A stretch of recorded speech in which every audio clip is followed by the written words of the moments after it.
Hello, hello, hello, hello, everybody. Good afternoon, somewhere in the world. Good evening here in Dar es Salaam. That's when you make a little mistake and you find a way to, and we move on. That is innovation. May I please ask you to take your seats? We are about to start. Our guest of honor is about to come into the room. Tafadhali, take your seat. Get to know the person next to you. You shall be networking throughout the evening. Whip out some business cards. Karibuni sana, karibuni sana, karibuni sana. May I please remind you before we get started to put your phones on silent. If you're a parent, do not turn it off. Please put it on vibration mode. Put it on vibration mode. May I please ask you to get up on your feet as our guest of honor is coming into the venue. Karibuni sana, makofi, mabibi na mabwana.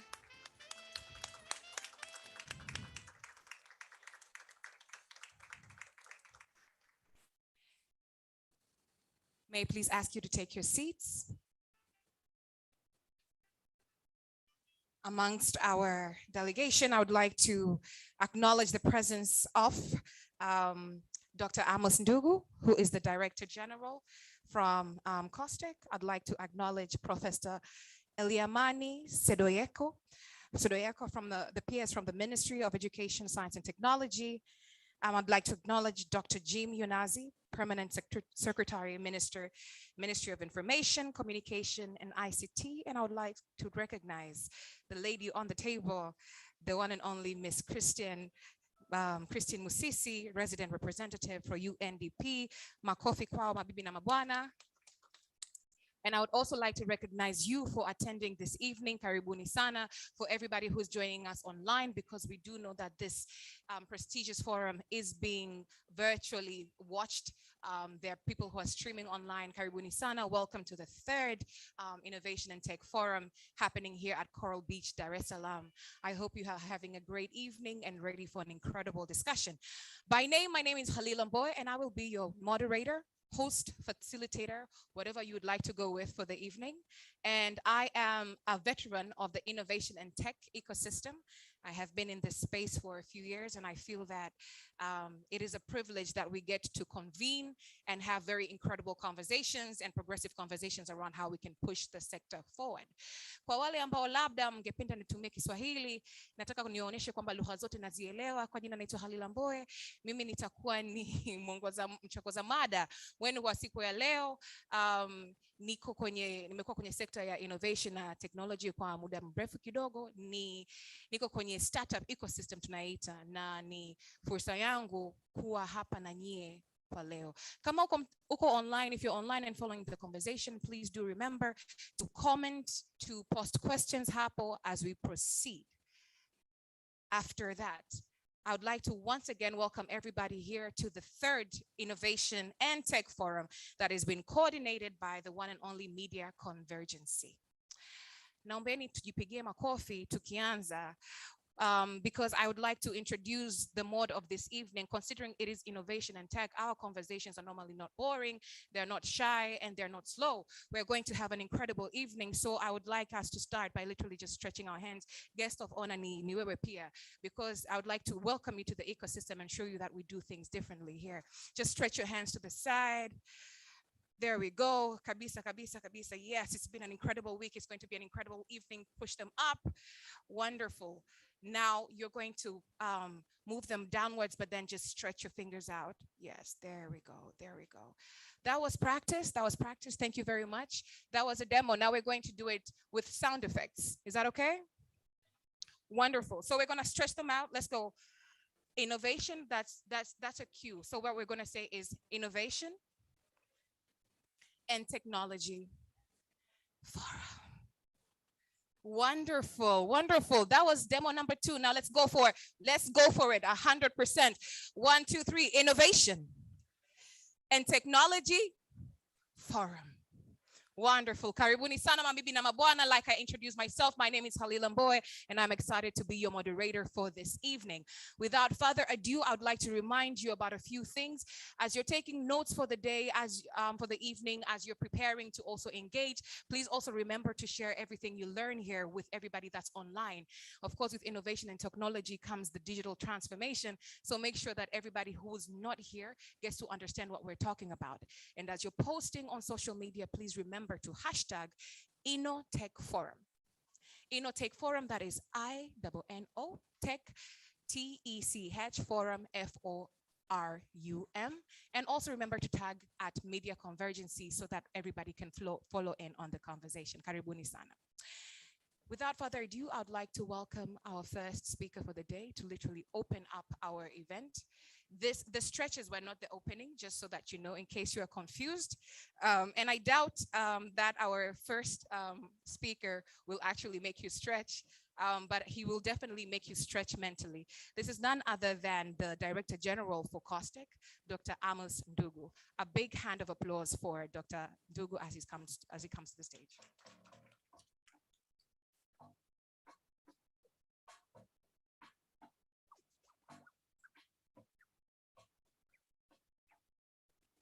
Habari za jioni. Good evening.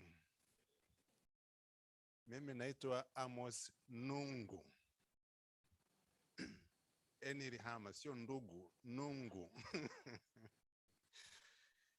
Yes, it is the third forum. So COSTECH, we are proud to be part of this. And I'm proud that the ecosystem is responding well. Tulipoanza, tunavyoendelea, watu wana kiu ya kuwa sehemu ya ecosystem.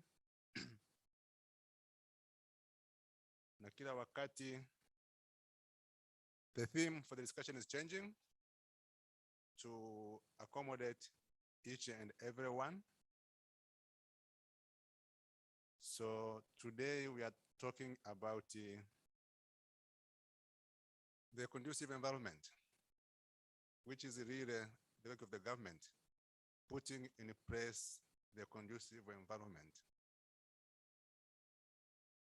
This is specifically for the youth, going in line with what our president is saying, but also, unfortunately, in Tanzania, innovation equals to youth. So while you want to change it, that innovation is a way of life, but also have to accept it, that is currently innovation equal to youth. So today's theme or topic, we are looking into, how the environment, can they be conducive so that they support our way of doing things.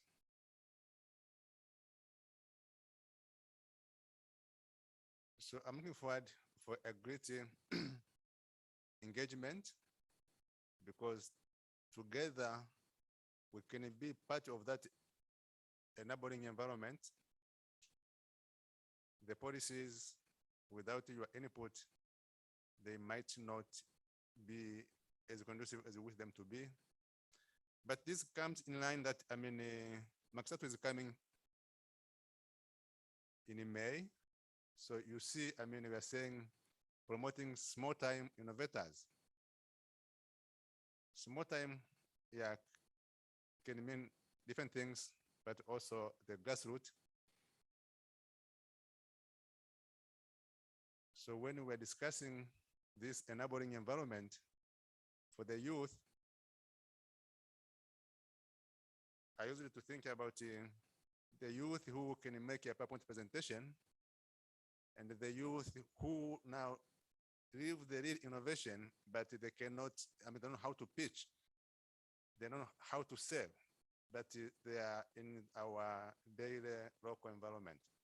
So together, while we are discussing here, maybe most of us are those who can make a PowerPoint presentation, who are privileged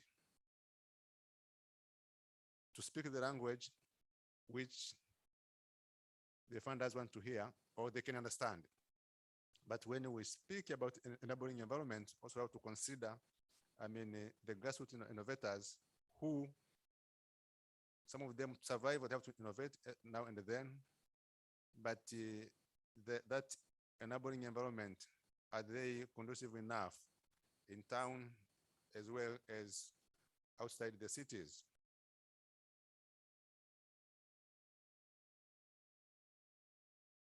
So in those few remarks, and I have seen we have, enough youth, we have enough girls, because the second one, we are saying women and girls in the innovation. So Mama Msis is representing the girls in the room.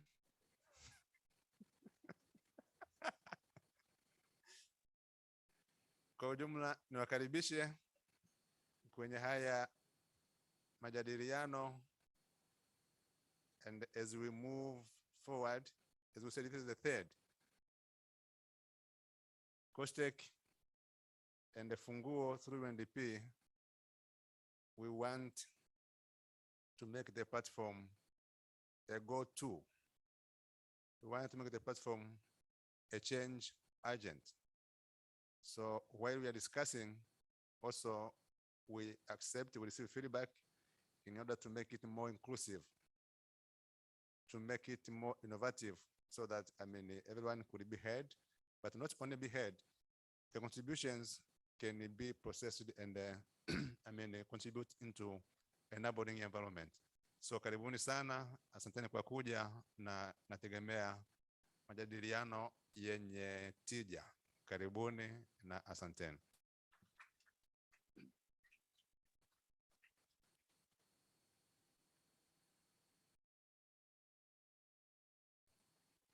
Dr. Nungu, pale nilikuwa nakutania tu, kumbe umenisikia. Thank you very much, Dr. Nungu. Jamani, another hand of applause for that opening. Nadhani hayo ni makofi ya kichoyo sana. This is a platform that we have been building, and we need to build together. Amezungumzia kwamba we need to make this platform a go-to and a change agent, something that can really create inclusive progress. So that is something that is a call for all of us to really be part of that. Asante sana, Dr. Nungu. Now, this forum and this setting would not be possible kwa leo without an organization that we all know, watu ambao wametuleta hapa kwa msaada, of course, in partnership with COSTECH na UNDP, and these are none other than Media Convergency. Without further ado, I would love to welcome Asha Abinala, who is the CEO and founder of Media Convergency, to talk to us about the forum, to talk to us about where they started, where they are, and where they're going, and hopefully give a call to action for other people to come through. Asha, karibu sana, nategemea makofi yaliyoshiba kidogo.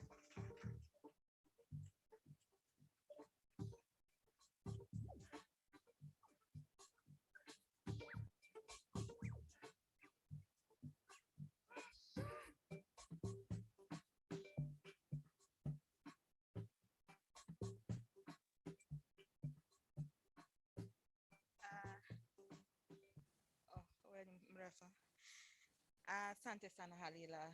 Thank you for the opening, and thank you for everybody who's here in the audience and those who are following us online. Please allow me to read. I am more than humbled to be standing here,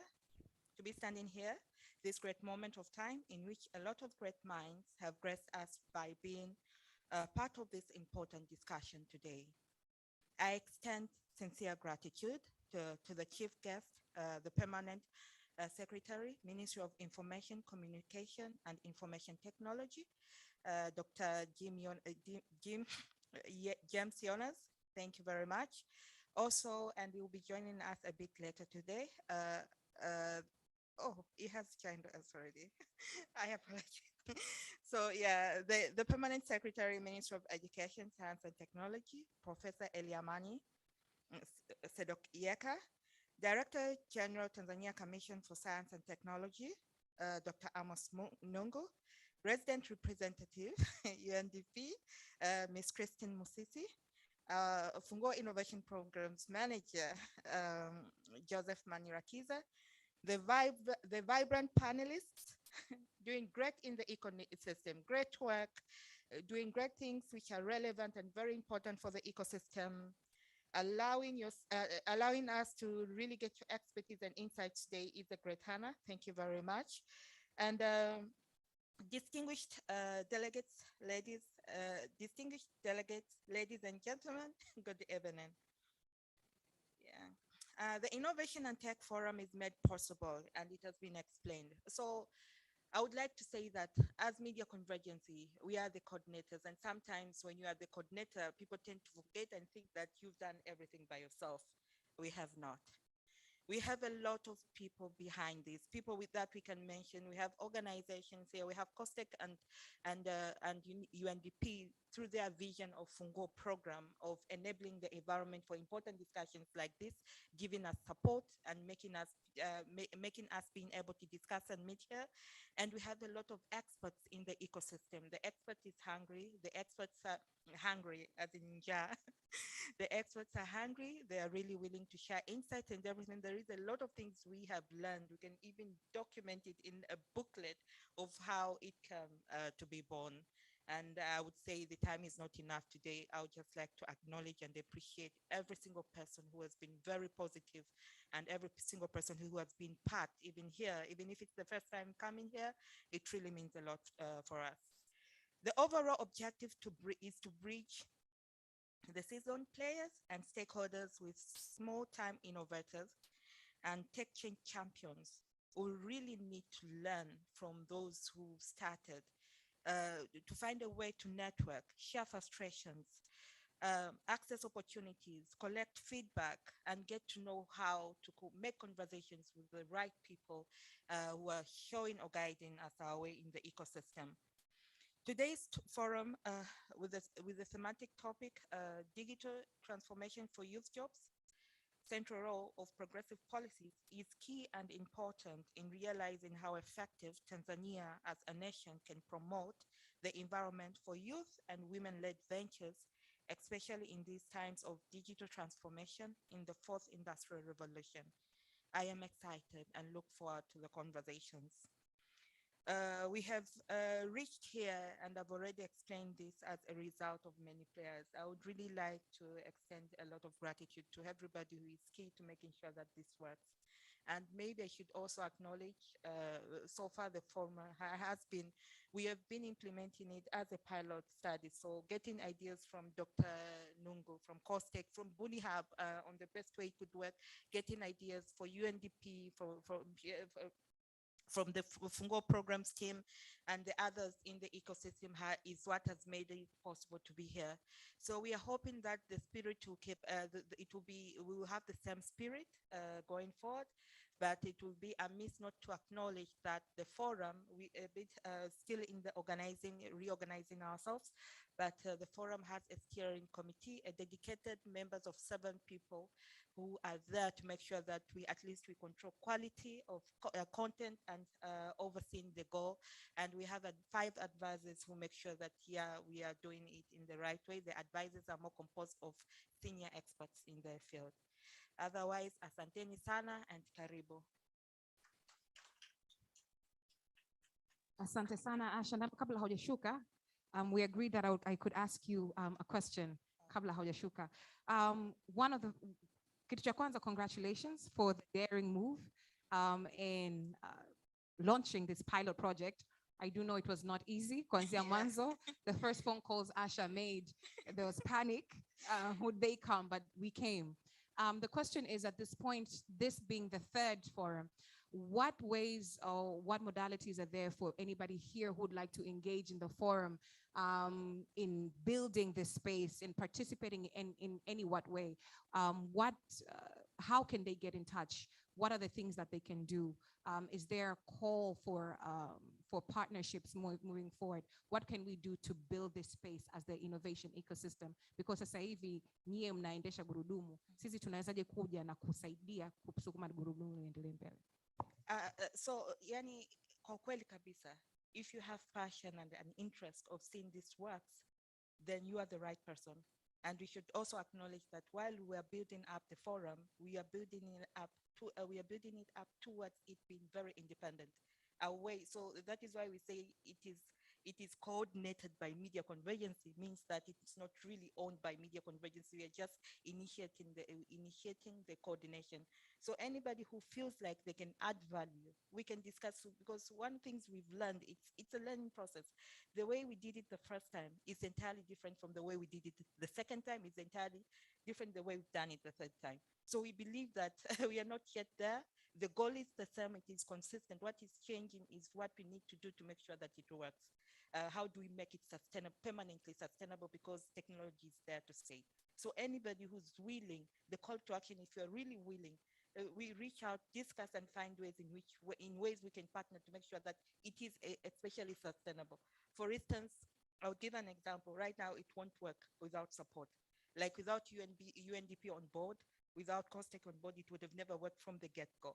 So, so we understand that we need more partners for it to be sustainable and work until maybe in a very few forums to come, maybe, I don't know, 30, 20 forums to come. How do we make it sure that it is independent and it can run by itself as an entity, not as a forum itself, as a forum part of a sort of an organization. The dream is for it to be independent. Yeah. Thank you.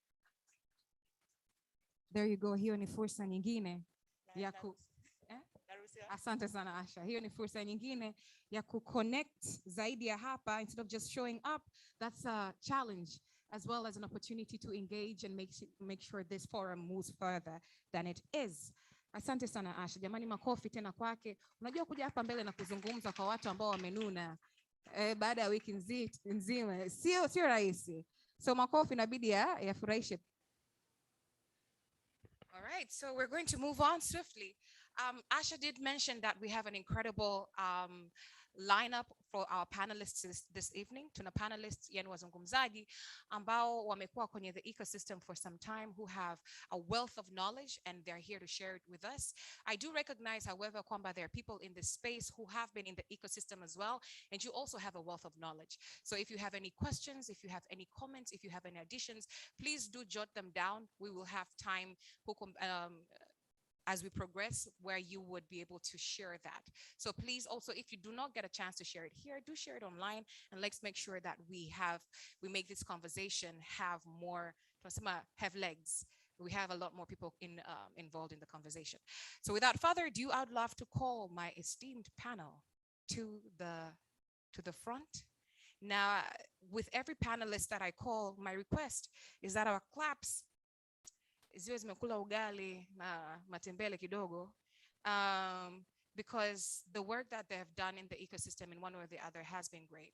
Through massive challenges, if any of us know them, through massive challenges they have been able to overcome and are overcoming, and they're pushing together with us. They're pushing, in all honesty. So let's build each other up and edify one another. Is that okay?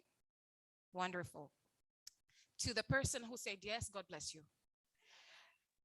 To the others, tutafika. So I am going to start with none other than the one and only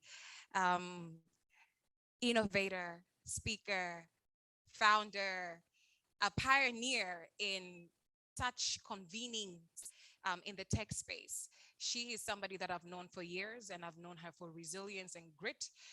She is none other than the founder of Niajiri platform. Sitaongea sana maana kitu kitoka nje tanikaba.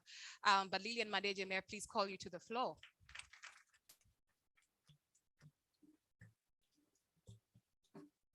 All right. I'd like to follow that up with Zahoro Muhadi. Zahoro Muhadi is the CEO of the Tanzania Startups Association. That's what he's known as. But what many people don't know is he's actually a seasoned entrepreneur who has done business across Tanzania and across East Africa. So a hand of applause for Zahoro Muhadi as well. Next, I would love to welcome to the floor none other than Agapiti, Mr. Data himself. Mr. Data himself. I would love to welcome Mr. Agapiti to the floor. Agapiti is the executive director of the Data Lab Tanzania. He has been propelling and pushing for the innovation and tech ecosystem growth for a while. It's Friday, so I'm not sure about saying Agapiti Monday, but that is his full name, Mr. Agapiti Monday. Karibu sana, makofi kwake. I'd love to then welcome none other than Safarani Seushi. Safarani Seushi is the Senior Programs Manager for Digital Opportunity Trust, an NGO that has been doing a lot of work in propelling the digital ecosystem forward. And they've also launched an incredible forum themselves called the Tanzania Youth Digital Summit. Asante sana Safarani, karibu, makofi kwake pia. I would love to welcome none other than Faith Pella. Faith Pella is many things. After doing a bit of research on Faith, you would be surprised that she's not only a corporate person, but she's also an innovator herself. She is the head of mobile finance services, that's corporate partnerships and governance at Millicom Tanzania Limited, Tigo for anybody who is curious. And she's also the co-founder of Kilimo Fresh Food Africa Limited that uses technology to connect farmers to markets. A round of applause for Faith. And then to round us off, it gives me great pleasure to welcome none other than Madam Miss Rose Funja. Yes, Rose Funja is a veteran in the tech space. She's an innovation and tech ecosystem veteran. She is a champion, and she's the managing director and founder of Agri4. Please, a round of applause for Rose. Asanteni sana na karibu. Karibuni. As you can see, please let's give the coordinators a hand of applause. Our panel is very inclusive. Yamani. So when we say kwamba we have a long way to go, that is true, but things are happening. So we should congratulate ourselves where it's due. Asanteni sana. All right, panelists wangu menuna sana, tutacheka tu in a bit. All right, to start us off with, one of the things I'm going to do is ask each of you to introduce yourself for a few seconds. And how I'd love you to introduce yourself is this. I'd love you to tell us what you do and why what you do is important. What you do and why it is important. Asanteni sana. We're going to start with Mr. Agapiti Monday at the end there. And we're going to come all the way to Rose. Karibu sana, Mr. Monday. What do you do and why is it important?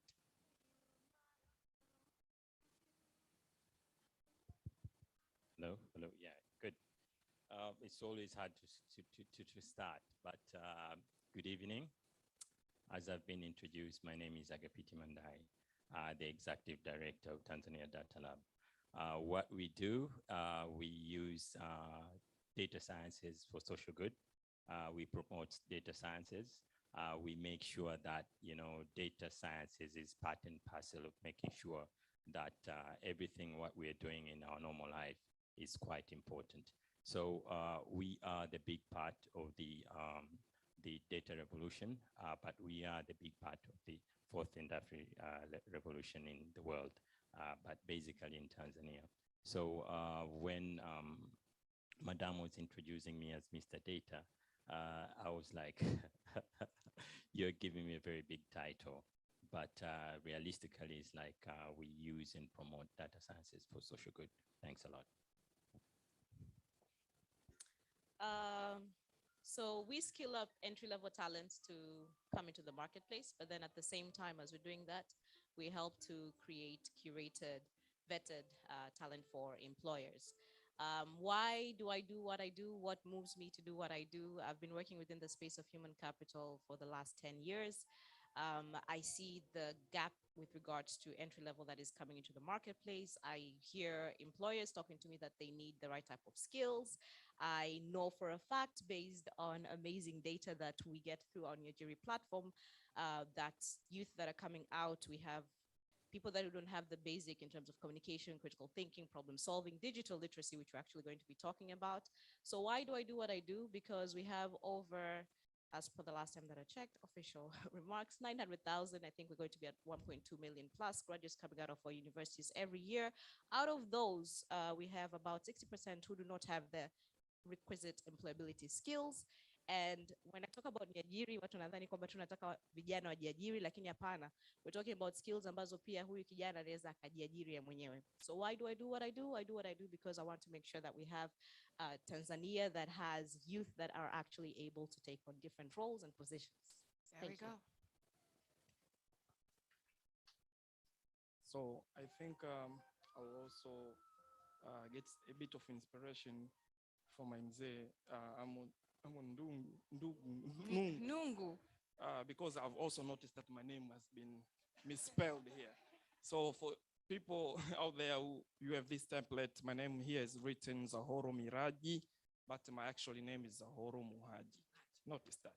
So my name is Zahoro Muhaji, and I work for Tanzania Startup Association as a CEO. TSA is well known like that. So TSA, it's a membership-based organization which brings together the stakeholders of startup ecosystem. Actually, I'm sitting in between two of founding members of TSA, Faith and Lillian here. And the whole idea was simple. It was to bring together the ecosystem to lobby and advocate for our interest. A lot of times, there are a lot of people who actually advocate for startups, but they are doing for startup. We are doing for ourselves because we are the startups. So basically, our key focus is around policy, laws, regulation, because I believe this is a space which will unlock massive potential of this ecosystem. And it's as a space which it has never had a serious consideration in the past engagements. So I think what we are coming to do in the ecosystem is something actually really filling the gap, which that will plug and actually amplify the efforts of other people who are already doing different aspects in our ecosystem. Apart from doing that, we are also the representative of the ecosystem, dealing directly with other partners, including government partners, corporates, etc. As I speak today, as we know, our president, she's in Dubai, leading the delegates of private sector in Dubai Expo. For the first time, that delegate has startups within. Good evening. All protocols observed. Naitwa Faith Pella. I really wear many coats. And actually, I remember growing up, my dad used to ask me, what do you want to become? I told him, nasoma nisonge mbele. So I graduated, performed very well, but because I wanted to get somewhere. But in 2008, I joined a fintech startup that came to Tanzania, and that's where my journey really started, and the purpose for my career and my passion really began when I was introduced to innovation and technology. I never studied ICT, so we call ourselves technology enthusiasts, because I didn't study ICT, but I've worked with tech people at least for the past 13 years of my life. I worked in several African countries, and I believed technology and innovation is what brings social and economic impact. And the fact that I've worked for a fintech company, I realized that without social and economic impact, you can never push for financial technology. You can never push for financial services. So I realized that for Tanzania, actually agriculture is one of the largest contributors to our economy, and bringing technology, then you can foster financial services and all that. So I'm in a corporate world. I manage the Tigopesa corporate business. I'm also a co-founder and for Kilimo Fresh. And I'm very proud that my partner is now in Dubai with the president, representing us for the Dubai Expo. So being here is also like the impact of what all of you guys are doing in the ecosystem. And I don't believe we would have been where we are today, like all of us, without all of us. I think we are doing the great job for Tanzania, and we're going to do more. Thank you so much. Good evening, everyone. Good evening. My name is Safarani Seushi, and I am the programs lead at an amazing international NGO called Dot Tanzania. And on a day-to-day basis, we work towards improving the lives of young people by providing them with skills, resources, tools, networks, and inspiration so that they can secure a sustainable livelihood by way of jobs, starting a business, improving, making a change in their communities. And why I love what I do is because I love um, impacting the lives of my fellow youth. I love seeing them becoming leaders and owning and creating opportunities from them for themselves. And I'm usually in the behind the scenes because most people have not seen me on a stage like this, but I'm so honored to get a chance to speak to you all this evening. Karibu. Good evening. Protocol observed. My name is Rose Funja, and I'm very passionate about data and technology.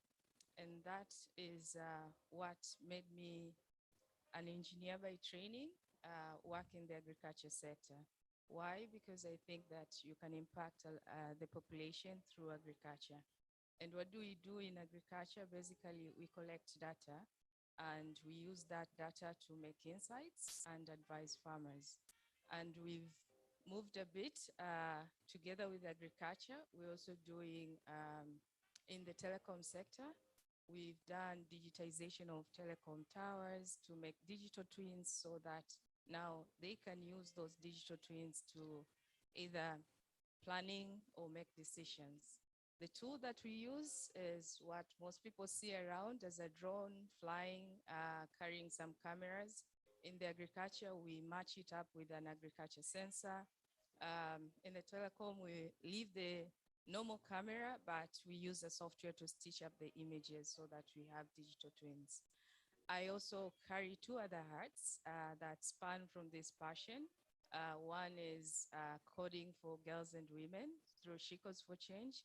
And the other one also comes from, because I started agreeing for a lot of their faces here that saw me on day one and sort of mentored me through. And that is why I'm also passionate about Impact Hub Dar es Salaam, which does exactly the same thing to what I was in 2013. Thank you. Thank you very much. Kuna zile engineering terminologies ulikuwa unatumia pale na hakika kuna watu wengi zimepita juu. So if you'd like to know a lot more about what she meant, twins. Kuna wapachi. Well, a digital twin. So a digital twin No, is it's okay, just it's okay a digital of what is physical. So you have a physical thing, a physical tower. We transform it to a digital twin. So you have it on a platform. You can turn it, you can count the antennas, you can do everything from your platform. Absolutely. Mina elewa. I was asking for the ones who don't, who are not sure. All right. Thank you very much for those incredible introductions. What we see so far is that we have an array of experience in this space, but not just experience. What I wanted to point out is the passion, the commitment, and the determination to push for development of our country holistically. Sasa, to set the stage, I'd like to start with none other than Zahoro Muhaji, our seasoned cross-border entrepreneur. Zahoro, in my question to you, what I would like to do is reference this report that has been published by the Tanzania Startup Association. In case any of you have no idea what this report is, please feel free. Zahora, I'm pretty sure you mentioned it, so people can find it online. It was launched last year in December 2021. A lot of people talk about the lack of data within the space. TSA has really jumped in to bridge that gap. So hongereni sana kwenu. I'd like to reference this report in my question to you. And the question is, so in referencing this report, and the report is titled Mapping and Digitalizing the Startup Ecosystem in Tanzania. The report outlines 7 key opportunity and problem areas, right? within the ecosystem. It talks about the presence, there's a presence in literacy levels, but a lack of experience and critical business skills as an opportunity and a challenge. It talks about that the fact that we have an underdeveloped entrepreneurship culture, touching on the backward regulatory framework or progressive mindset of regulators. 3, it touches on the fact that there's a need, the fact that we have improving but lagging supportive infrastructure for sustainable enterprise development. 4, it talks about inadequate availability of patient investment mechanisms. 5, it talks about weak market conditions, touching on issues of supply chain, land mass, low disposable income among many, and poor public infrastructure. 6, it talks about poor coordination among ecosystem players. And lastly, it talks about several growth barriers brought about by progressive regulations, bureaucratic and judicial licensing structures, and tax regimes. It expounds on these things in depth. Lakini, with these 7, what do you feel as a patron of the ecosystem and a seasoned entrepreneur yourself? What do you think is the most critical factor amongst the 7 mentioned in the report? Which 1, 2, or 3 could be the catalyst for a domino effect of change in the ecosystem, and why? Well, that's a long question. I was laying context for those who, in case anybody hasn't read the report. Anyway, I'll say first it will be the policy, law, and regulation, the whole legal framework, and I'll say why. There's this saying people say that government, serikali inafanya kazi na makaratasi, and a lot of times we do mention issues around talent, issues around capital, financing, etc. But if you go through a rabbit hole, go through tracing all that, you realize somehow it stems back from the policies which are there, laws, or a certain regulation, you know? And this goes both ways. When you find a successful, something which is really successful, you track it back, you realize it stems somehow from the right policy which was put somewhere, somehow, or a good law or a good regulation. And so if I think a lot of our challenges is like, if we can unlock the policy space well, and the laws, its laws and regulation, it can have a multiple effect on other things like financing, talent, etc., etc. Because let me give you an example. We complain a lot about tax regime, but technically tax is a law thing. You know, the government currently they're ongoing on their budget planning. Then in June, the budget will be tabled. That budget outlines the issues around which taxes are introduced, which levies are introduced, and that's the space where, if you lobby well, you get some concessions. I'll give you an example. Last year, we as TSA, we put forward one of the issues we got from our members was the issue around SDL levy. We went to the government, we tabled this to the Minister of Finance, and when the budget came, the SDL levy was extended from 5 people to 10 people. That was our intervention.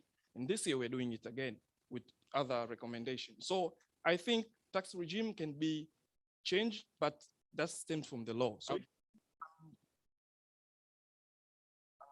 and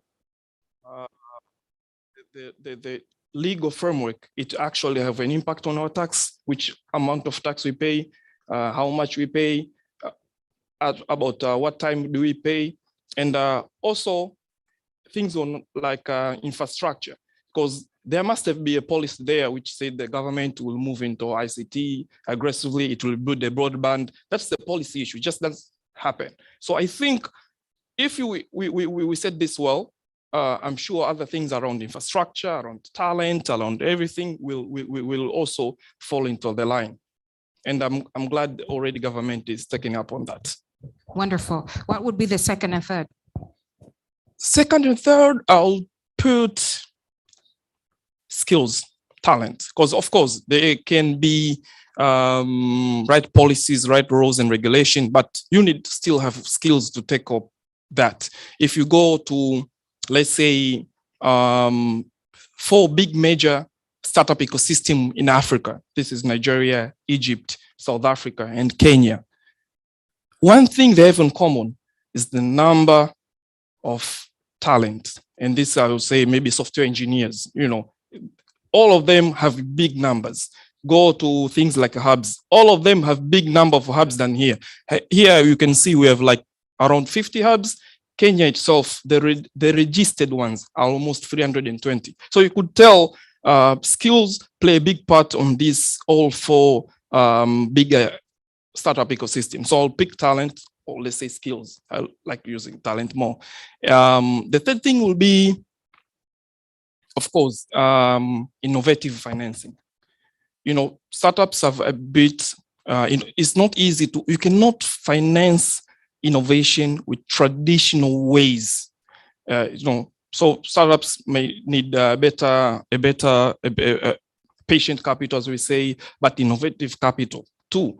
And also that has to play with regulation. Just yesterday, some member came to me, one of our members came to us. They've just found an investor outside. That investor is willing to give them a loan, which is a debt, technically. And according to our regulation, again, it says if you are getting a foreign loan to come in Tanzania, you have to get something called the RDN, registration of debt number. So that number, it allows you to pay back the loan, right? These guys have been following up this RDN number. It's about 4 months now at the ministry. The number has not come out and the loan is being held and they're running out of cash. So you see how regulation can also impact finance. So I think currently, as we speak, government is doing a good job on trying to have free interest loans, things like municipal loans. But still there's things to do there because, as you know, almost half of the money is never returned. It's just got to disappear. So government is already showing they're willing to put more money into that, but we need to, keep talking to them to find a better way which will actually work even for startups and the other players. So those three things. All right. Regulations, skills, and patient capital, basically innovative financing. Wonderful. Yamani, I think you've given me a really great caveat with that example and that comparison with the ecosystem with Nigeria. And of course, I'm going to quickly jump to Faith. Faith, you have worked within the innovation ecosystem here in Tanzania, as well as in the West, in West Africa, and you've gained great experience sitting in very key roles, right? So my question is, so Zahura, you did mention, you spoke about regulation and government. Faith, in your assessment, right? What do you think, firstly and more holistically, the private sector, and secondly, and rather specifically, the telco sector? So first, the private sector, and second, the telco sector has done differently in developing the innovation and tech ecosystem in the West, because it has been championed as a giant. When we read the reports, we talk about Nigeria, everybody gets fired up because somehow we all want our ecosystem to look like that one. So what have they done there that we can replicate here? Thank you so much. That's a very good question. What I always tell most of the startups and everybody coming to me with an innovative idea, be bold, be very confident and so bold with your idea and what you're really presenting. I always tell most of the startups, actually, when you come to me, I have a KPI, trust me, and I will only go for something that I know is a win-win. And this is something that I really learned in Nigeria. The time I was there, in Ghana, in Nigeria, there were all these startup laws or like regulations guiding fintechs and all that. But all these things were pushed by the startups themselves to the regulator. I remember we had a project on blockchain, and to the government, to the Central Bank of Nigeria, it was all about cryptocurrency. And they shut down the whole project. But it was a project that to do blockchain on agriculture sector, because we saw a gap and we had a solution that could have cover that gap. If you go online and Google, on YouTube and you Google Agrico, you see the holistic structure that was on using blockchain technology. But later on, we are seeing a lot of development in the past 2 years of how the cryptocurrency is separated from the blockchain technology. So for Tanzania, I think on the private sector, let's give the opportunity for the startups. I work on the B2B2C business module for Tigo Pesa, and most businesses export technology from outside. And you come to realize the same technology that is being exported, it's been imported internally, it's actually, people are doing that. But when we go to the boardroom with a startup, they speak like they're not even sure with what they're telling you. So I always tell people, I always tell most of the startups that I'm working with, and I'm very proud to say I've connected so many startups in Tanzania for the past 2 years. And they've contributed so much in, whatever we are doing when it comes to digital payments and financial services. So I want to urge you, be bold, be confident when you are coming with your solution. Know who to talk to, know the right people. Have the proper documentation, of which I believe also the regulator can support here, because how can you ask a startup to bring their financial statements, a startup that is maybe 1 year or 2 year old? And that's it's a central bank requirement for me to onboard a startup into the platform. So I think there is a role that you as a startup or an innovator to do, and there's a role that I believe the government can do if you are bold enough to really present what you think is the right thing to do. I really appreciate TSA, and I was very proud to be part of TSA because I know there's been a lot of evolution in the past 2 years, and it's really supporting the startups ecosystem in Tanzania. I think I speak a little bit on telco side, but as I said, we all on the corporate world, I work with KPI, I work with budget. So when you come, know what you're doing. I have met startups that have shocked my mind. Like I was sharing with someone earlier today, a startup that is doing inventory financing for distribution companies. I was very proud with what these guys are doing. I came with that idea in 2019. I thought the way we took it internally was like something so huge. But it's just a 24-year-old that is doing that, and it's very successful, I can say, for a startup. So, and what I saw on that guy is like, you are my guy, because they are confident, they know what they're doing, And I've met so many startups like that, Tunza, they're very bold, they know what they're doing. They say, hey, this is what I want. And you connect them and they're showing you the numbers. And me, I'm very happy to work with people like that. So be bold with your idea. And on the regulatory side, let's have this segment for this group of people, group of youth that have brilliant ideas, connect them, allow them to get connected. Because one of the things that someone said sometimes last year is that when you're speaking of innovation, when you're speaking of technology, especially in Africa, and leaving telecom outside, you are wrong. You're going in the wrong direction. So what I will urge on the startup side, know your idea, know what you want, go for it. Test your ideas, like if you are offering a solution to a particular group of people, know your customers and follow the money. If you follow the money, the private sector will give you the support, because it will show them, I will do 1, 2, 3, and the money is coming from here. That's all they want. Until when they kind of come to the idea of supporting, like you mentioned something like the patient funds. So patience time for you to really develop your ideas, because there are so many real life problems in Tanzania that technology, enjoy innovations can resolve those problems. Me, I have so much ideas of collecting tax apart from levy.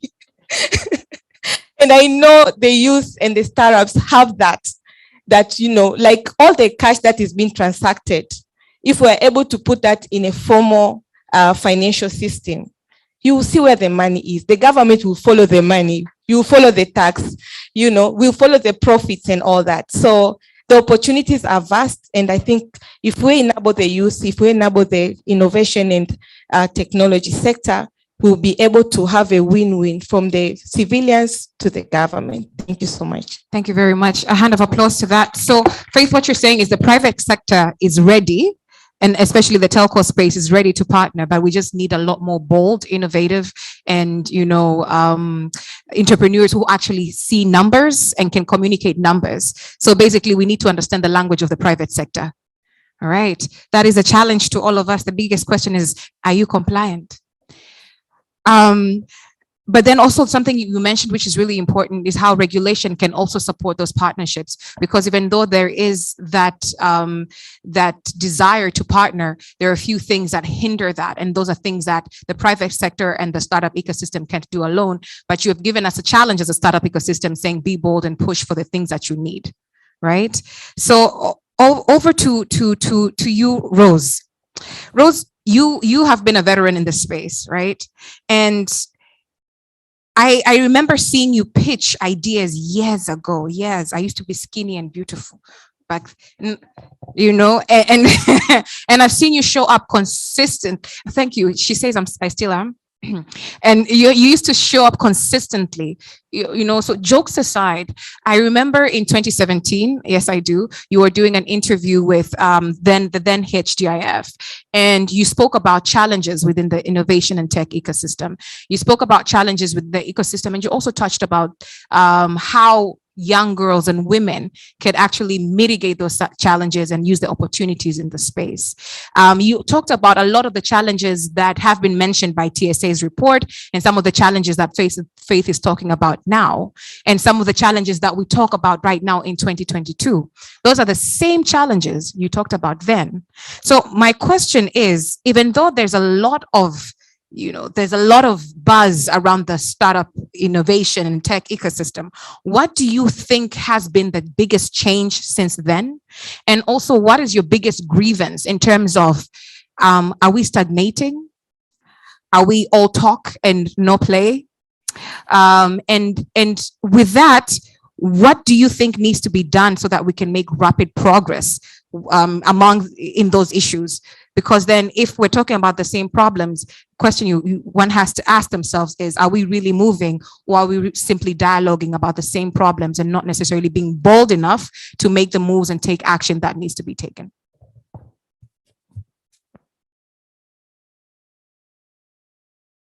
Hello? Yes. Okay, I'm jogging my memory and it's not working. But in terms of where are we, I think we're moving. 5, 6, 7 years ago, everything was new. What that dialogue and work that a lot of people in this ecosystem have done is to educate people. It has educated a lot of us. However, I think you would say it has educated a lot of people in Dar es Salaam. So there's cream de la cream, the ones that actually understand this language. We have a lot more people, millions and millions, who still do not understand this language. What is innovation? Do not even speak the English that we speak in this sector. Whenever and do not even read what we put out because it is in English, and they shy away from that. And should they be in the dark? Where are we moving to? I was just looking at numbers and I realized our gross domestic product across 20% plus comes from agriculture, but agriculture employs 60 to 65% of the population. That means 75% comes from elsewhere, and it comes from the other part of population, which is small. And when you keep looking at that, the other two sectors is industry and services. We've started doing industrialization, but we still have a way to go. we still have mileage. We also talk about urbanization. We're talking about Dar es Salaam being the mega city. That means a lot of population in Dar es Salaam. What does that mean? It means that we're left with one sector, which is the service sector. And in this service sector, some great mind was telling me in the course of week today, we have close to 4 million small, medium, and micro enterprises. What do these people have in common? They're informal, most of them. They're not aware of the technology that we keep talking about here. They do business, they're feeding into the DGP, but then it's in very small scale. So what are the opportunities that we have? So those of us who are talking about innovation, the youth who are looking for jobs, when you're tapping into tech, what tech can do is to turn these businesses to be data-driven, to have businesses models that are data-driven business model. So you have the caterers. Kila siku tunaona, they are in marusi, they're making money, but are they growing? Yes, maybe not. Can something be done? Yes. Can that come from tech? Yes. So those are the opportunities that those of us who are talking about this language, innovation and technology can tap in. The youth can tap into that. And it has been done. You see, there are solutions, Tanzanian solutions that have done that. There are people who are offering the kind of QuickBooks kind to document this. These people also need some sort of devices to collect the data and use those insights to actually make business decisions.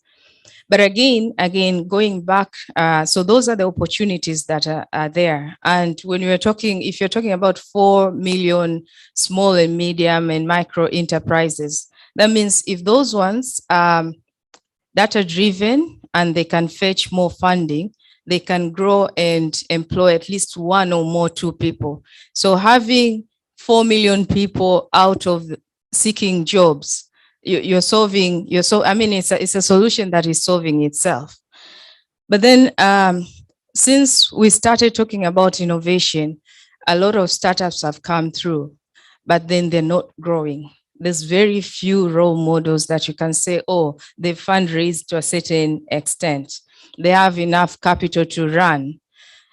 What is happening is, again, something that I was involved on this week is I was talking to early stage investors, and they are here in Tanzania trying to do that. But one thing that I keep missing, which could go into the policies, because I talked to people Africa-wide, I could see what was happening in Nigeria was that they have angel investors. So who are angel investors? These are people who are ready to take their skin into the game. So they see a business, they see an idea, they say, oh, I understand that idea, I have expert in that area, and I think I can connect you. I can also contribute to that idea. I'm even putting a small money into it, $1,000, $2,000.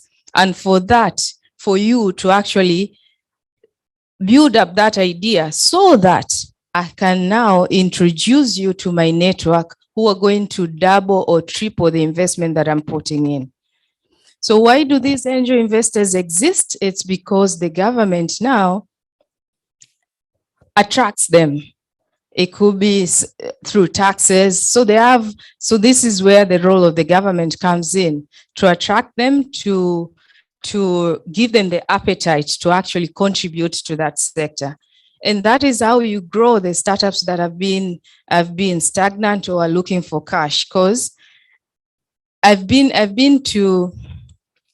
was in Cape Town and I was talking to people who are investing. They cannot come in unless there's somebody who is living with you within your country who is willing to say that they can vouch for that idea. So somebody locally has to vouch for that idea and then connect you outside. That is how it works. But then, so we need to do something around that area. One more last thing, it's with that comes mentorship. The startups needs a lot of mentorship. Startups are run by people who come up with ideas. Sometimes they're fresh from the university. And in order for that idea to grow, to get connection and all that, you need to, I mean, this part of mentorship has to grow, something that we have, but we do it very informally. What other people do is also attract, I mean, or incentivize people. So people who are within the private sector, if you're working in a certain private sector, if you're incentivized that part of your time should be towards, say, Sarah, mentoring somebody else. And this could come from the government, allowing maybe people in the government, but then in the private sector as well. And then with an incentive, people offer this mentorship. And with that mentorship and the funding, then the startups grow.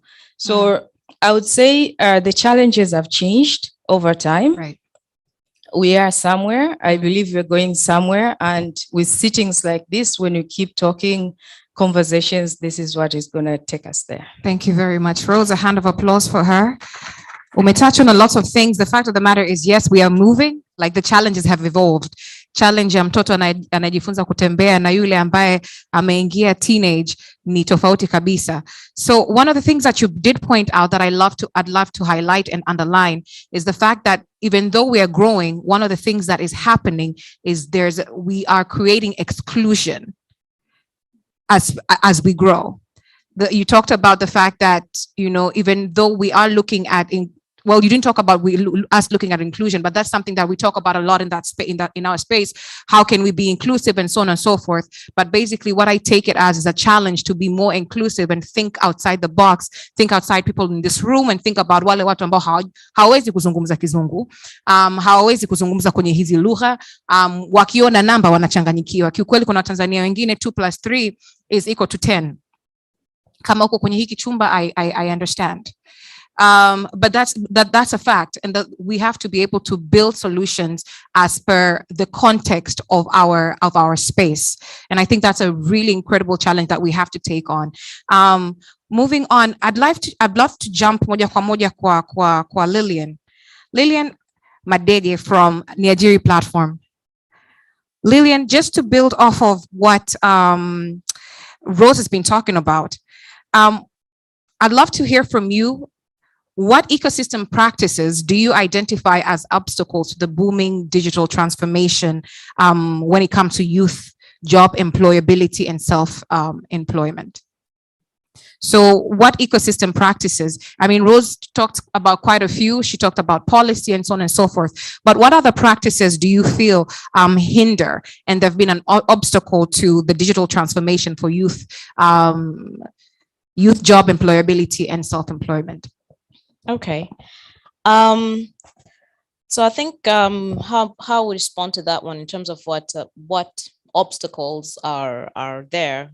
So as Niajiri, much as on the on front, everybody thinks we're just a recruitment firm, but essentially we are a labor market information system because we have data in. So data in is us trying to understand out of the youth that are actually within our platform, where have they graduated?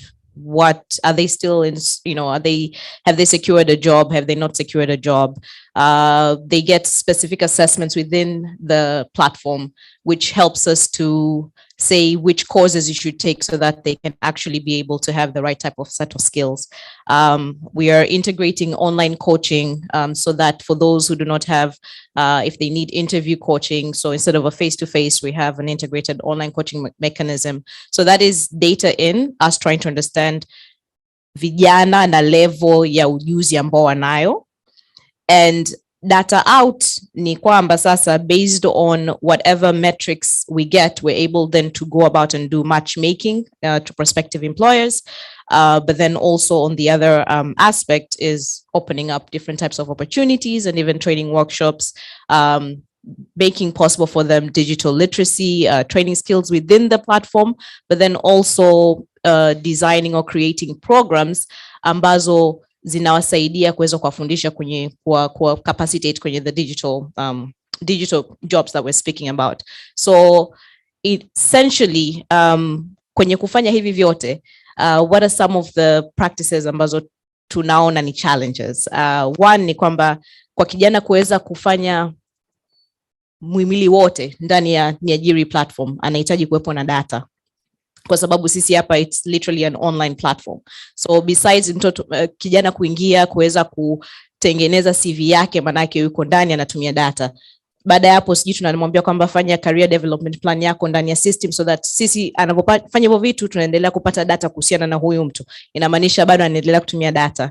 Mara nyingi vijana wengi tukifanyaga feedback is like, dada unatuzungua, mimi sina data kuingia kwenye Niajiri platform. That's one. Ukiacha hapo kwenda kwenye the next stage, so just talking about data again, there's recruitment that we did for one of the banks recently. There were about 4,000 youth that had actually applied for that particular role. Kwenye mchakato we came about 1,000 ambao walikuwa na 3.5 GPAs and above. Tunavyoendelea kuwafanyia assessments within the platform. So these assessments are everything from, and some of these we work with vendors. So they worked with a vendor who was actually in SA, but looking at critical thinking, clerical, numerical, verbal.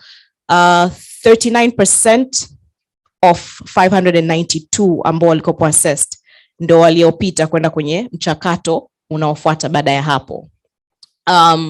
So 3.5 GPA. Yes, so then tunakuja 3.5 GPAs. Yani hapo tukuonyesha file wale 3.5 GPAs wale huko juu ndo kati ya hao 3.5 ya 592, 39% ndo ambao waliingia mchakato unaofuata baada ya hapo. Vitu gani vingine ambavyo tunapata nazo challenges kwamba kijana basic, tunakuja sasa kwenye digital literacy kwamba na unaweza kusema ni mambo labda user interface, and something that we've actually learned. So we're speaking about language. We have redesigned and are currently redesigning our whole program, kwa sababu bado tunatafuta kijana ambaye ametoka chuo assumption kwamba anajua Kiingereza, bado tuna changamoto kubwa. So we have redesigned even our dashboard kwamba ukikutana kuna maneno ya Kiswahili, ili nikwambie tengeneza CV yako hapa, jenga CV yako, lakini utakutana na vitu vingine vya Kiingereza. Lakini ukimwambia kwanza hii ni CV builder, ukiingia hapo sijui Niajiri Canvas toolbox, utakutana, you do not get them. So how you also communicate to them is key. And as a startup, mwanzoni tukopo wabishi kwenye kufanya na kuelewa, lakini we're getting to learn. So in terms of ecosystem barriers, kuna vijana ambao wana utayari na kuna wale pia ambao mindset ni kwamba, and I'm speaking with facts, I think kuna vijana, we had about 59 youth ambao tuliingiza kwenye WhatsApp group ambao walikuwa wanataka kutengeneza CV zao. And for us this is a focus group. We're trying to understand. We're like, okay, unataka kufanya step A, step B, step C. Dada mimi sitaki. Kwanza watu wenyewe mnataka nini kutoka huko? Kwanza mnatusumbua, tufanye vitu. So it's like also the mindset that comes through it. But just generally, taking away from this one, why do we do what we do in terms of Niajiri? Tunaona kabisa kwamba vijana wana uhitaji na wana utayari wa kujifunza. Sio wote, lakini tutawafikia wote. And being able to design and be able to get data that can actually help us understand how to design, what to design. As Niajiri platform, we're actually right now signing up with 2 universities in Tanzania that we're working as an ad hoc career development center. In addition to that one, we're also starting to collaborate with these education institutions to actually design short learning programs that are available in Niajiri that vijana wanaweza kupata access. Going into the next step with that one, we're actually are in the process of signing up with the ICT Commission within a program that they have. So we're looking at how can we scale kuweza kuwafikia vijana wengi zaidi, kwa sababu the barriers will always be there, but it's just about how do we position ourselves accordingly. Thank you very much. Makofi jamani kwao. So just to clarify, pale mwanzo ulivyokuwa unasema data, vijana wanakuambia madam hatuna data, you meant bando. Yes, bando shida. So basically Faith, we have an issue there moja kwa moja in terms of how private sector kungusa pembeni usijali. Ameshawaambia kwamba vijana wako wanahitaji bando. Tuelewe kwamba upande wa telcos, one of the things that they can do to support the space is give affordable bundles for startup. The same way we have university bundles, I wonder if you can have startup bundles. That would be something different. You can quote me in case it becomes something. And you talked about data. You talked about the fact that you produce data, right, through your platform. It's not just about the fact you're providing a service. You're providing data on the fly, and this is data that you can be used for decision making moja kwa moja. Kitu kingine umetouch on is the fact is context, which I feel is really really important. Kwamba interventions zipo, lakini changamoto ni kwamba zimekaa kikule zaidi, haziwezi meet the contextual needs of our young people. So whereas we think we're building interventions and we're building solutions, lakini those solutions are actually becoming issues because wale ambao we're building for are not necessarily tapping in, right? So that's something else we can think about a lot more. And that is something that needs to be involved by data, that needs to be informed by data. So Agapiti nakuja kwako. Mtu akienda pale Tanzania Data Lab, you guys preach, sing and drink HCD. Unazungumza like go back to the user, talk to the user and so on and so forth. So just on this issue of data na tunasema habari. Nitakuwa nimepatia nikisema habari. Utani correct. You know, over the past few weeks and years, quite frankly, I have been, and I'm sure many of you as well have been in conversations where people talk about the lack of data in the innovation and tech ecosystem, where people are looking for data to inform interventions. Now, people talk about there's no data, but the fact is, a platform like Nigeria platform is producing data every day. Tanzania Startup Association produced this incredible report, and I'm sure a lot of people here are producing a lot of research data when they're doing, D-Lab. A lot of us are producing data in our interventions, but then the thing is, your data haionekani. Because it still looks, bado inasemekana kwamba we have a massive lack of data and that can help us understand how to build this space. So my question to you is, just quite frankly, what are the challenges, or what amongst the challenges that I'm going to mention right now do you feel is the most pressing and in dire need of urgent rectification? And how would you suggest we go about rectifying it? So some of the issues with regard to kwenye conversation ya data, kuna one school of thought that says data is all over the place, haiwezi kuipata sehemu moja. Two, wanasema kwamba it's not available, it's completely not available, haipo. Nyingine, watu wengine wana complain kwamba tunataka kukusanya data, lakini in order to do meaningful research, kuna licenses we need to get, kuna too many regulatory hurdles to get there. What do you feel is the most pressing issue when it comes to proper data creation, collection, and just making sure kwamba tuna data ambayo inaweza inform our interventions vizuri so that we can fast track progress in this space? Right, thanks. You've touched too many angles, and probably I should focus on very few and then leave others for another day. But so to speak, habari I'll mix the language so that I know there's a big audience online, so najua kuna vijana ambao wako Kilwa ambao wanasikiliza, kwa hiyo I'll have to mix. Like, what I'm trying to say here is that when you get habari, ni kwamba data ndogo ndogo zimeshakusanywa na kutengeneza habari. Au labda niongee kwa lugha ya Ijumaa. Once you eat birihani, that means there is a lot of recipes which have been connected to make sure that you're eating biryani or pilau on a Friday or on a Sunday. I'm told biryani is for Friday, then pilau is for Sunday, right? So that's the way data is, right? Data can never stand alone on its own. And normally data doesn't make any meaning when it's alone. It has to be connected. Now, what happens here is that, let me say something which you guys know. And I can look at faces here and see the majority of you, around here, apart from the senior officials, are between the age of, 40, 35, 30, right? But the way data is that in Tanzania currently, as of today, the data clock is telling us that we are 62 million Tanzanians, right? As of today, 25th of February. Now, that's just data. That's very general, right? But the same data tells us that 80% of the 62 million Tanzanians, 80% are below the age of 35. Please listen to me careful, right? 80% of the 62 million people are below the age of 35 as of today, right? To add to that, 64% of the 62 million are below the age of 24. Should I say it louder?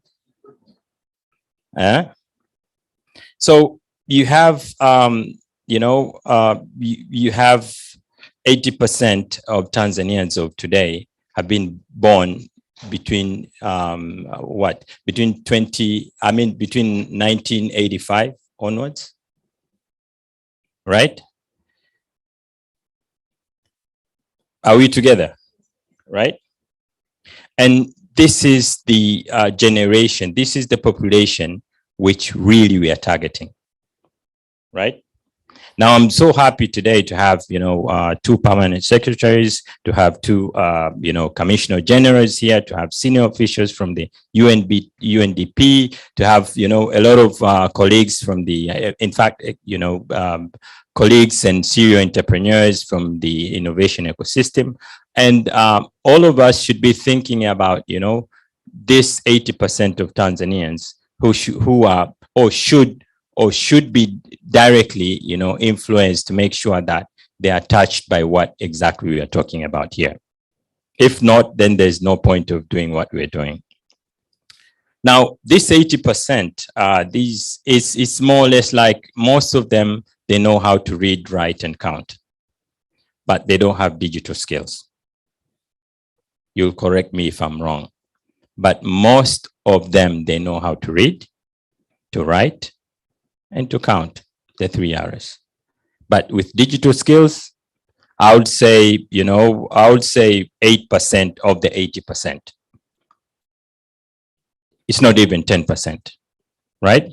And I'll give, an example which I was giving my friend when I just arrived here, JP, that when you talk about, fintech in Tanzania, you're only talking about mostly about, making sure you're connecting money and people.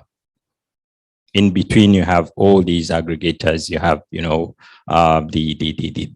big telecoms. You have the big banking institutions, and you're connecting. In fact, you're connecting product, some, border driver, someone who's paying, and that's it. Now, these young people who are connecting like that, they're mostly using these outside tools either to get paid or to pay or to get certain information, basically. But above that, nothing is done. So when we talk about innovation, and I'm so happy, Rose Funja, the way she explained to the way innovation is, the way the VC system is exactly what we explained, I think 4 or 5 years ago, and no one was listening when we were doing the Data for Local Impact Innovation Challenge. We were pumping seed funding to different innovators, but we were trying to figure out like, okay, this investment, how are we going to sort of like harness this investment in the next 4 or 5 years? Who's going to really venture into them? And data was showing us that somewhere, somehow, we need to think about, the VC sort of like word. No one was listening at that time. Today, very well, Rose has put it very well. You need someone to invest here in Tanzania, someone who is your kith and kin, right? To invest into you before someone comes from outside Tanzania.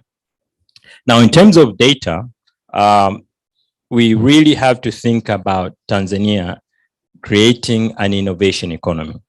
And that's why I'm happy, all the government officials are here.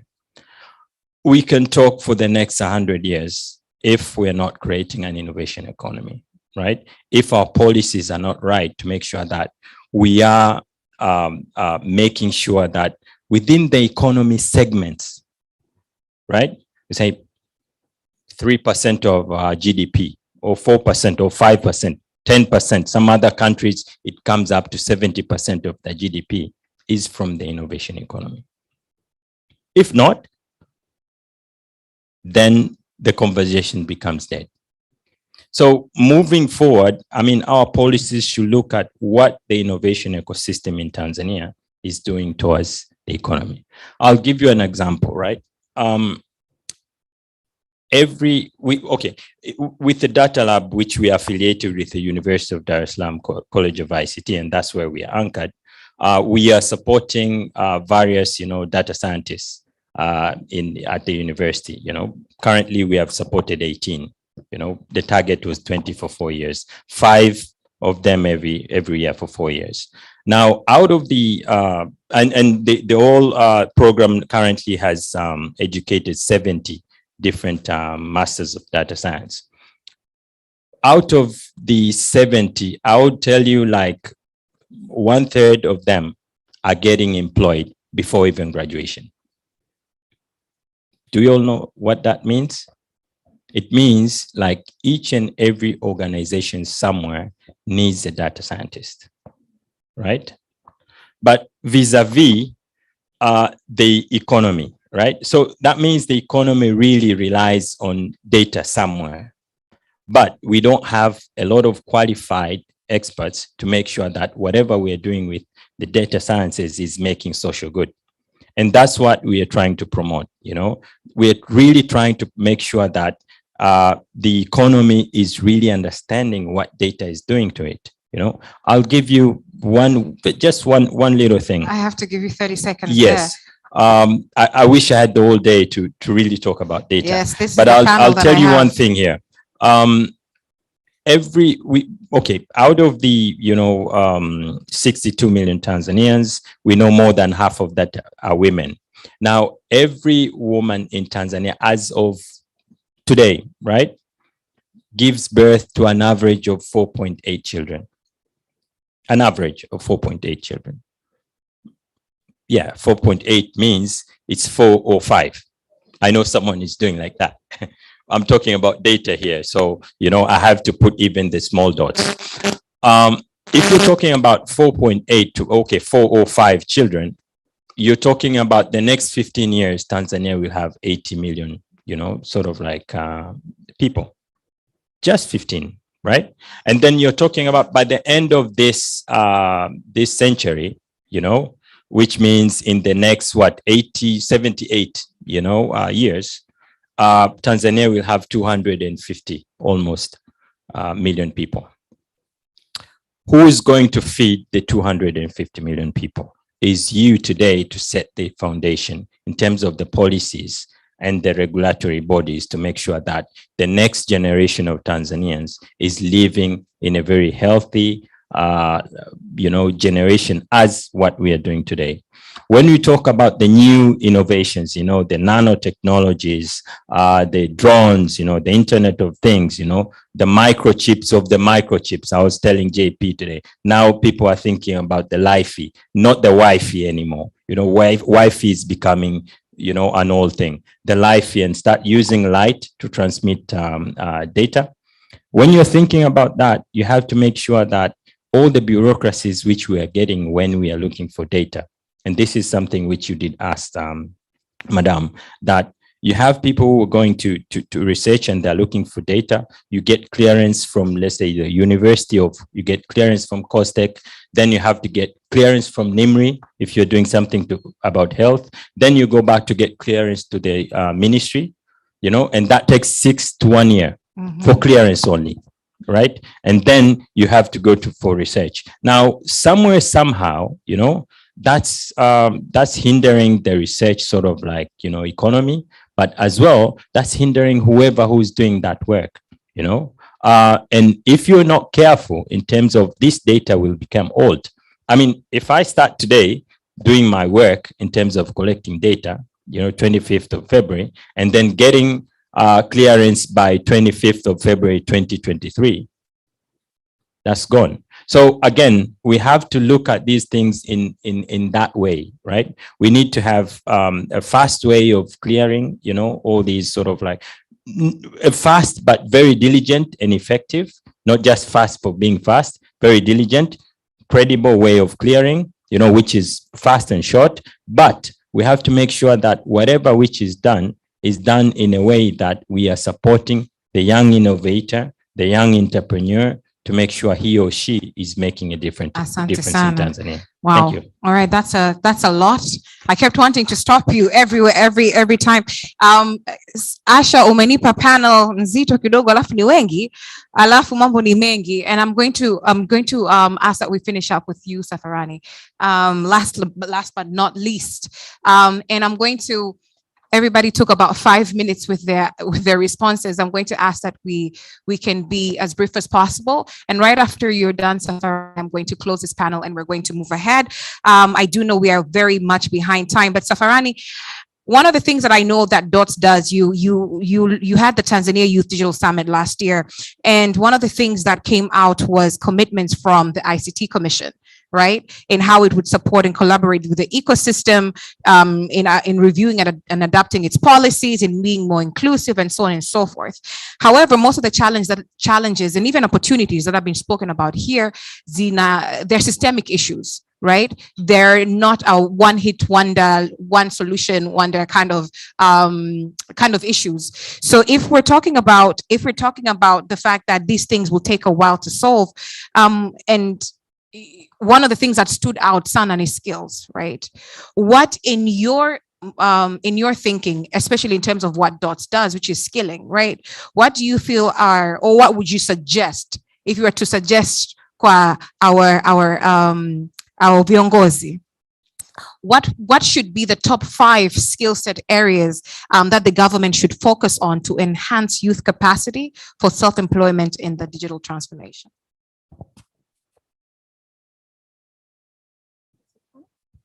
Yeah. Thanks for that question. This brings me back to 2020 as we were, designing our project and thinking of the skills that are important, and that when youth are capacitated, they will be able to achieve the sustainable income that we wanted to get them to.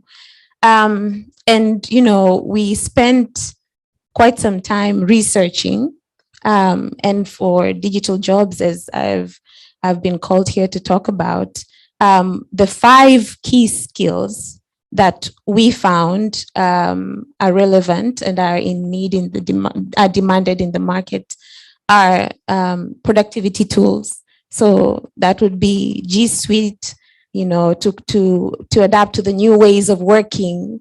So G Suite, Microsoft 360 and such. And then there are these specialized skills, which is the web development, social media management, and data analysis. And I'm glad to hear data scientists are employed even before they finish. They graduate, but data analysis as well.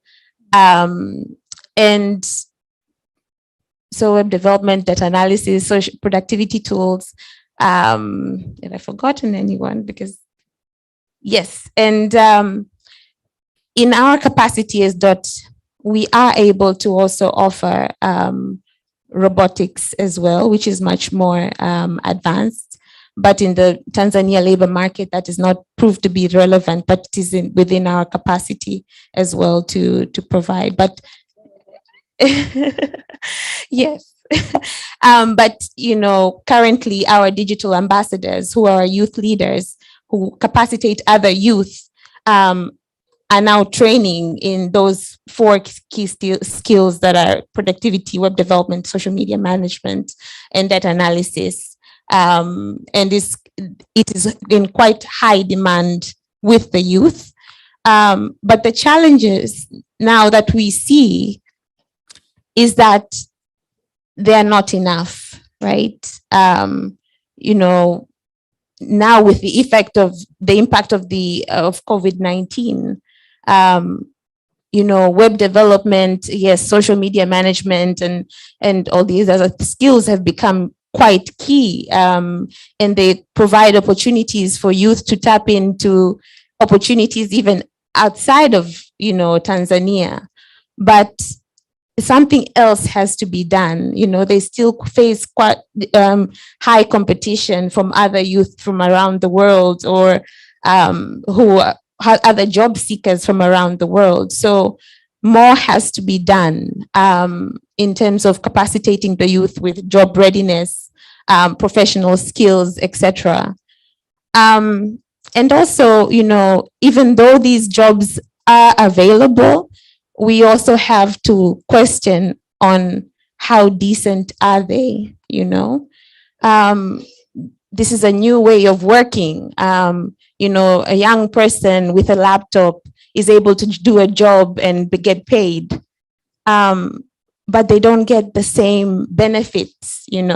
Sometimes they get very little pay, and they don't get the social security advantages.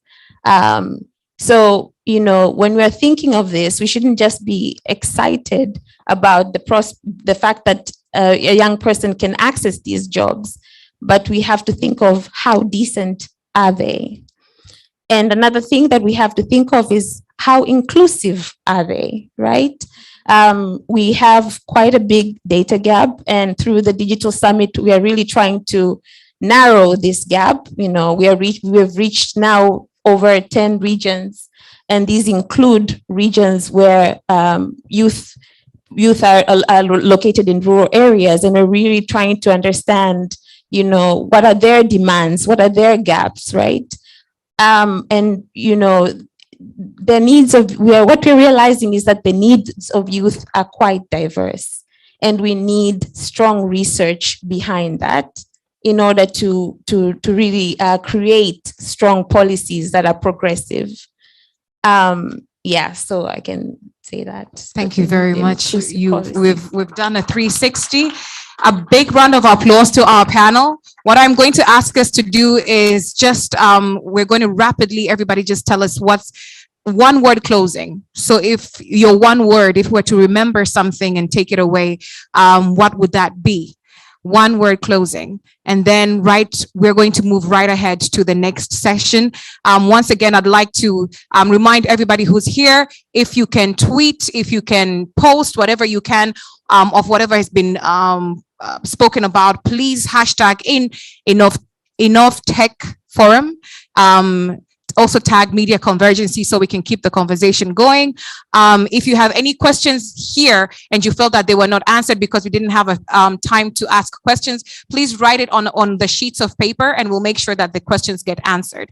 One word closing, starting with you, Agapiti.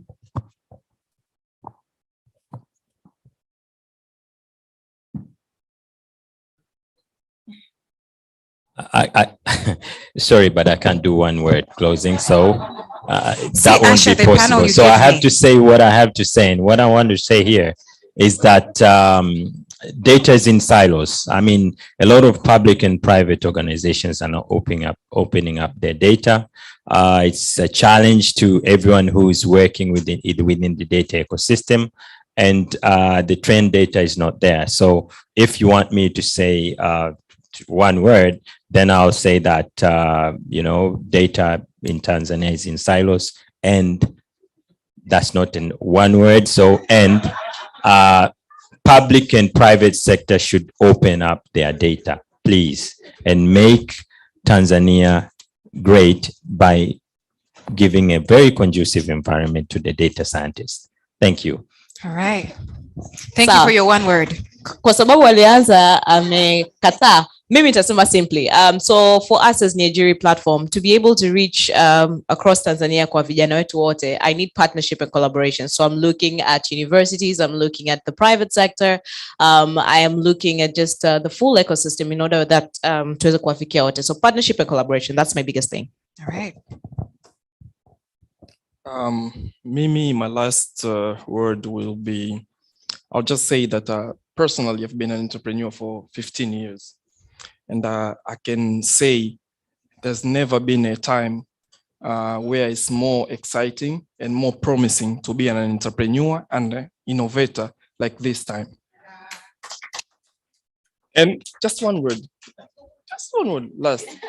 Normally people we like to appreciate people, and some I've noticed that I was sitting here just looking at my brother there, Joseph. I think I just want to take this moment to say this guy has been very quiet, very humble, but it's one person who has been pushing a lot of stuff in our innovation. So I just take this moment to appreciate his contribution. Joseph Manirakiza. Joseph, naomba usimama sio kila mtu akuone.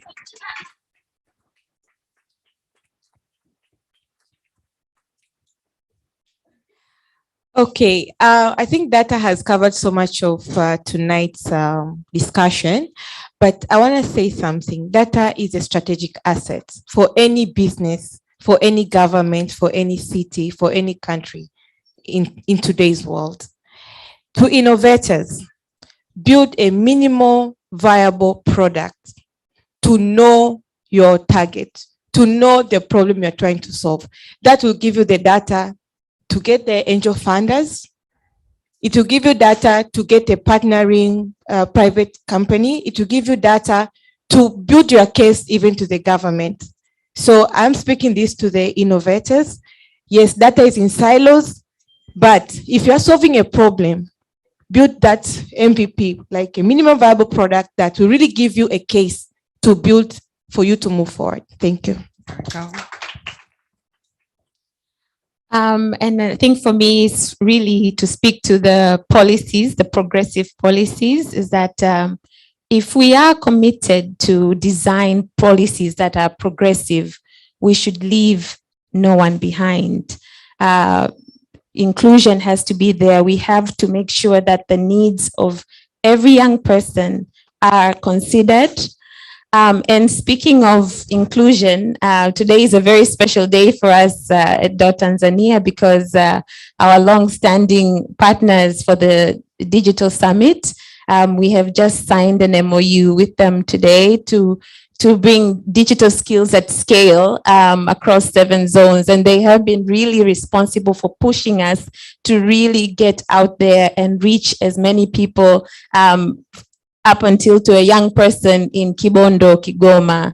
And so we are very excited, and we're really looking forward to our partnership with the ICT Commission. Okay, so my parting words will be to the innovators. Again, I'll repeat that we have 4 million small, medium, and micro enterprises. It's a huge opportunity if you can help them turn their business into data-driven business models. So that's a huge opportunity. And I think it's for us who are talking about the role of tech and innovation to tap into it. These are within Tanzania, they are Tanzanians, and you can, I mean, those MVPs that are being talked about, that's where you start. Thank you. Thank you very much. A hand of applause to their one-word closings. Asanteni sana. May I please ask you to take your seat? Could we have a photo of the panelists? Wasimame hapa mbele tupige picha ya kwa pamoja. Ladies and gentlemen, as we progress, we're going to move on swiftly to the next discussion. Now, the next discussion is a riveting fireside chat, and this fireside chat will be led by the one and only Joseph Manirakiza, who is the Funguo Innovation Program Manager. Joseph is very many things. Nikianza kuzungumza hapa, akirudi atanikana. So what I'm going to say is, you know, for everybody within the tech and innovation ecosystem, Joseph is a patron that has made us proud of the growth in the sector. And I'm excited to hear how he's going to run this particular discussion. Not only is he learned and passionate about growth, he's also somebody that we can trust to really spearhead different agendas to progress this sector forward. So without further ado, could I ask you to give a round of applause, makofi ambao sio ya kichoyo, for the man who never sleeps, dreaming about innovation and tech, Joseph Manirakiza. Karibu sana. Asante sana, Kels, for lying again, but that's fine. All right. Now talking of great people that you have to introduce, that this time around, I'm glad to introduce Professor Eliaman Sedoyeka. Now, this one is so many things. Maybe before even stands, he's an academician, a very good one. He's an innovator. He's a great leader. I mean, for those who know Institute of Accountants of Arusha and who have been following how it has been transformed in the past few years, so you can, I think, vote for that. He's the man behind that transformation. And I sometimes call him a non-conformist because he's that kind of guy who can talk to about anything. He's going to take it on board. So some of us were very excited that when you got appointed. I'm not quite sure whether I envy your job, but so help me to welcome Professor Eliaman Sedoyeka on the floor.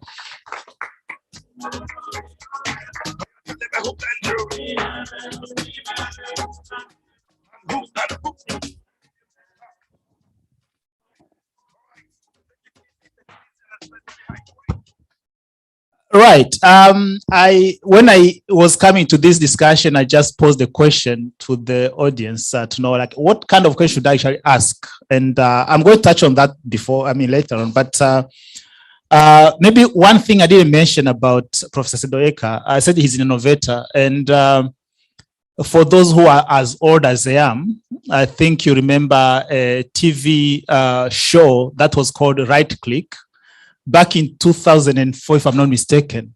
And he was the guy behind it. And recently at Institute of Accountants of Arusha, he designed a low-cost tablet that was trying to distribute to the university to be able to facilitate learning and teaching. So this is the guy now who's been trusted to lead the education sector to basically transform it. So I don't know. How are you feeling? Are you feeling the pressure? Good evening, everybody. Niaje. Hi, Tebo, and the ecosystem. First of all, it's great to be here. Thank you very much for inviting me. And it feels like home, being surrounded by very hopeful faces. And if you, judging from the panelists, you see good stuff coming. So what was asked the question again? How are you feeling? How are you feeling about the appointment? Okay, now that's a tough one. Today is Friday, so there's also a week.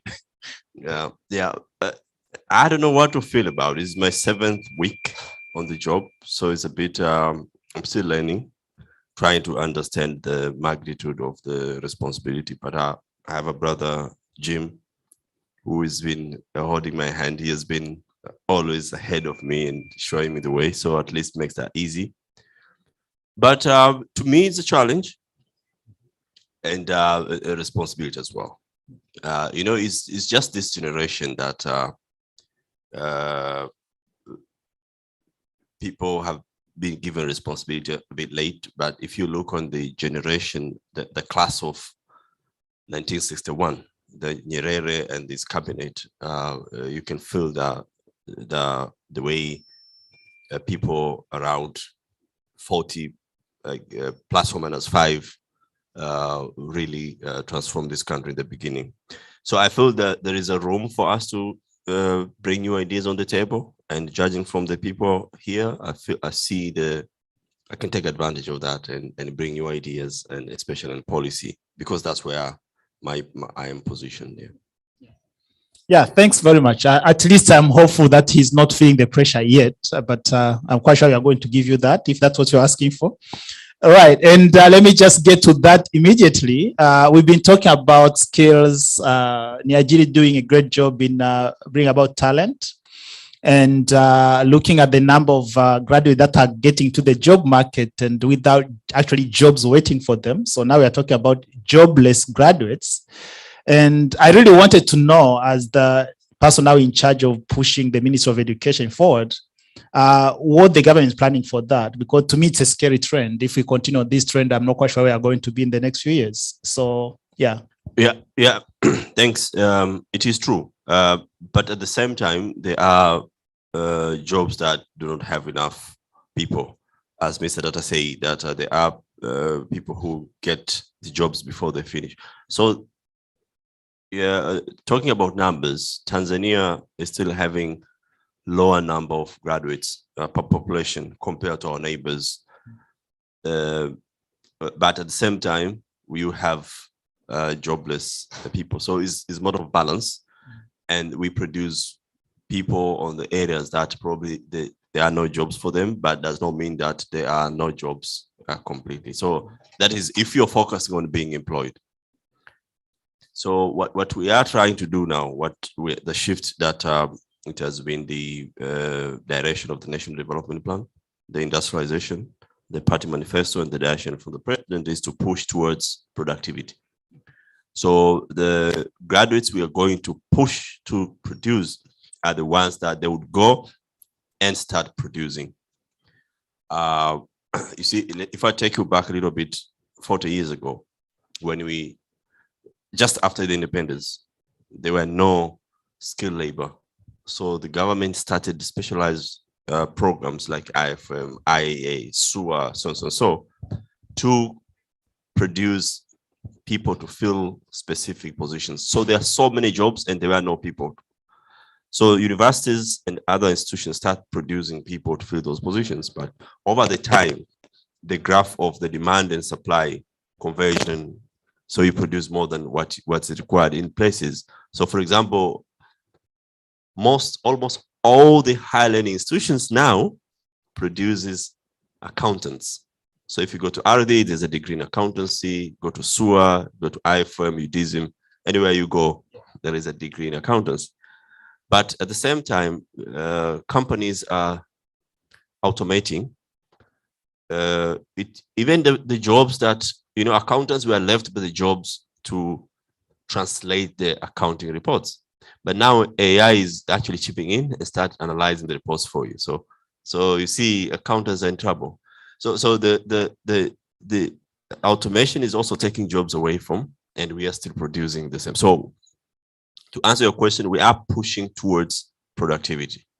And for those who have already graduated in certain skills, we are now offering the opportunities for them to go and get skills. We've seen that trend. Some of the youth have already adapted. You see people with degree going to venture to get some skills. Okay, of course, a good number of them are doing Uber, which is not bad.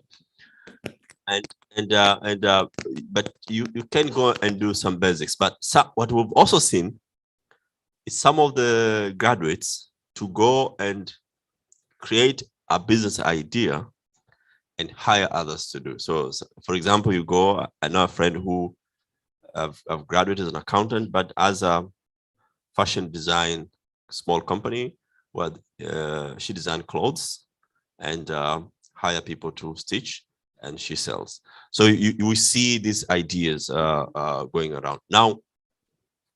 But when you talk about university, you're talking about a very small number of Tanzanians. Normally is below 6%. So for every 100 kids who are supposed to go to standard 1, 97 actually goes to standard 1. By the time they go to standard 7, the number drops to around 70 something, and a major drops when they go to form 1 to 40 something. It keeps dropping to around 6, around 9 when they go to university, and around 6 as they come. So you see that now. If you are to really change this country, we have to focus on the middle age here, from standard 7 to form 4, just after form 4.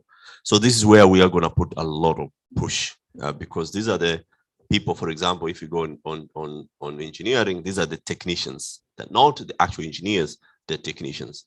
Now the ratio, if for every one engineer, you need 10 technicians, and per each technician, you need 2 assistant technicians. So for every engineer, you need between 20 and 30 people beneath them. So this is a force the push we're gonna tilt from the government and the policy at the moment.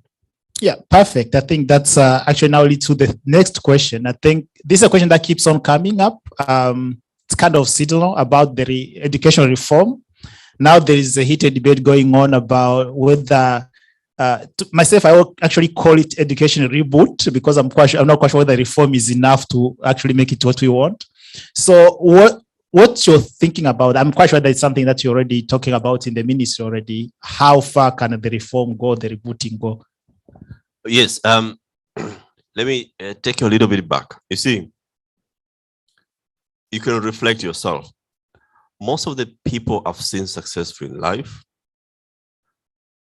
is not about the education they received. It's their character. And the character is mostly built at home.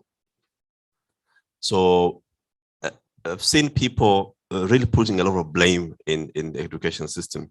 But if you look on the most people that are successful, it's about it's their character. Some was about how persistent they are, time management, goal setting, KPI setting, and those kind of key disciplines that individual needs to have to be successful. So you can track people who have gone to the same school to the graduate level, but you see them very different in life. So I'll answer the question, but families should not run away from the responsibility to raise the kids in the right way.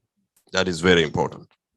So when it comes to the education, yes, luckily for me, when I joined, we were starting to create a educational sector development plan.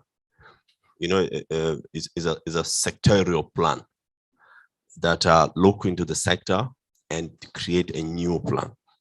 And there's a lot of research that have been done from varieties of, from the ministry itself and other partner, but UNICEF and other development partners. We've done extensive research on the country, on the region, and globally to benchmark ourselves to see what others are doing. You see, luckily for now, the time we are at the moment, you can easily spend 2-3 hours on the internet and you see who is doing in the world and what is working, what is not working. So yes, we are doing that. And there's a lot of data, to be honest, on organizing that. So we have education sector development plan going on at the moment.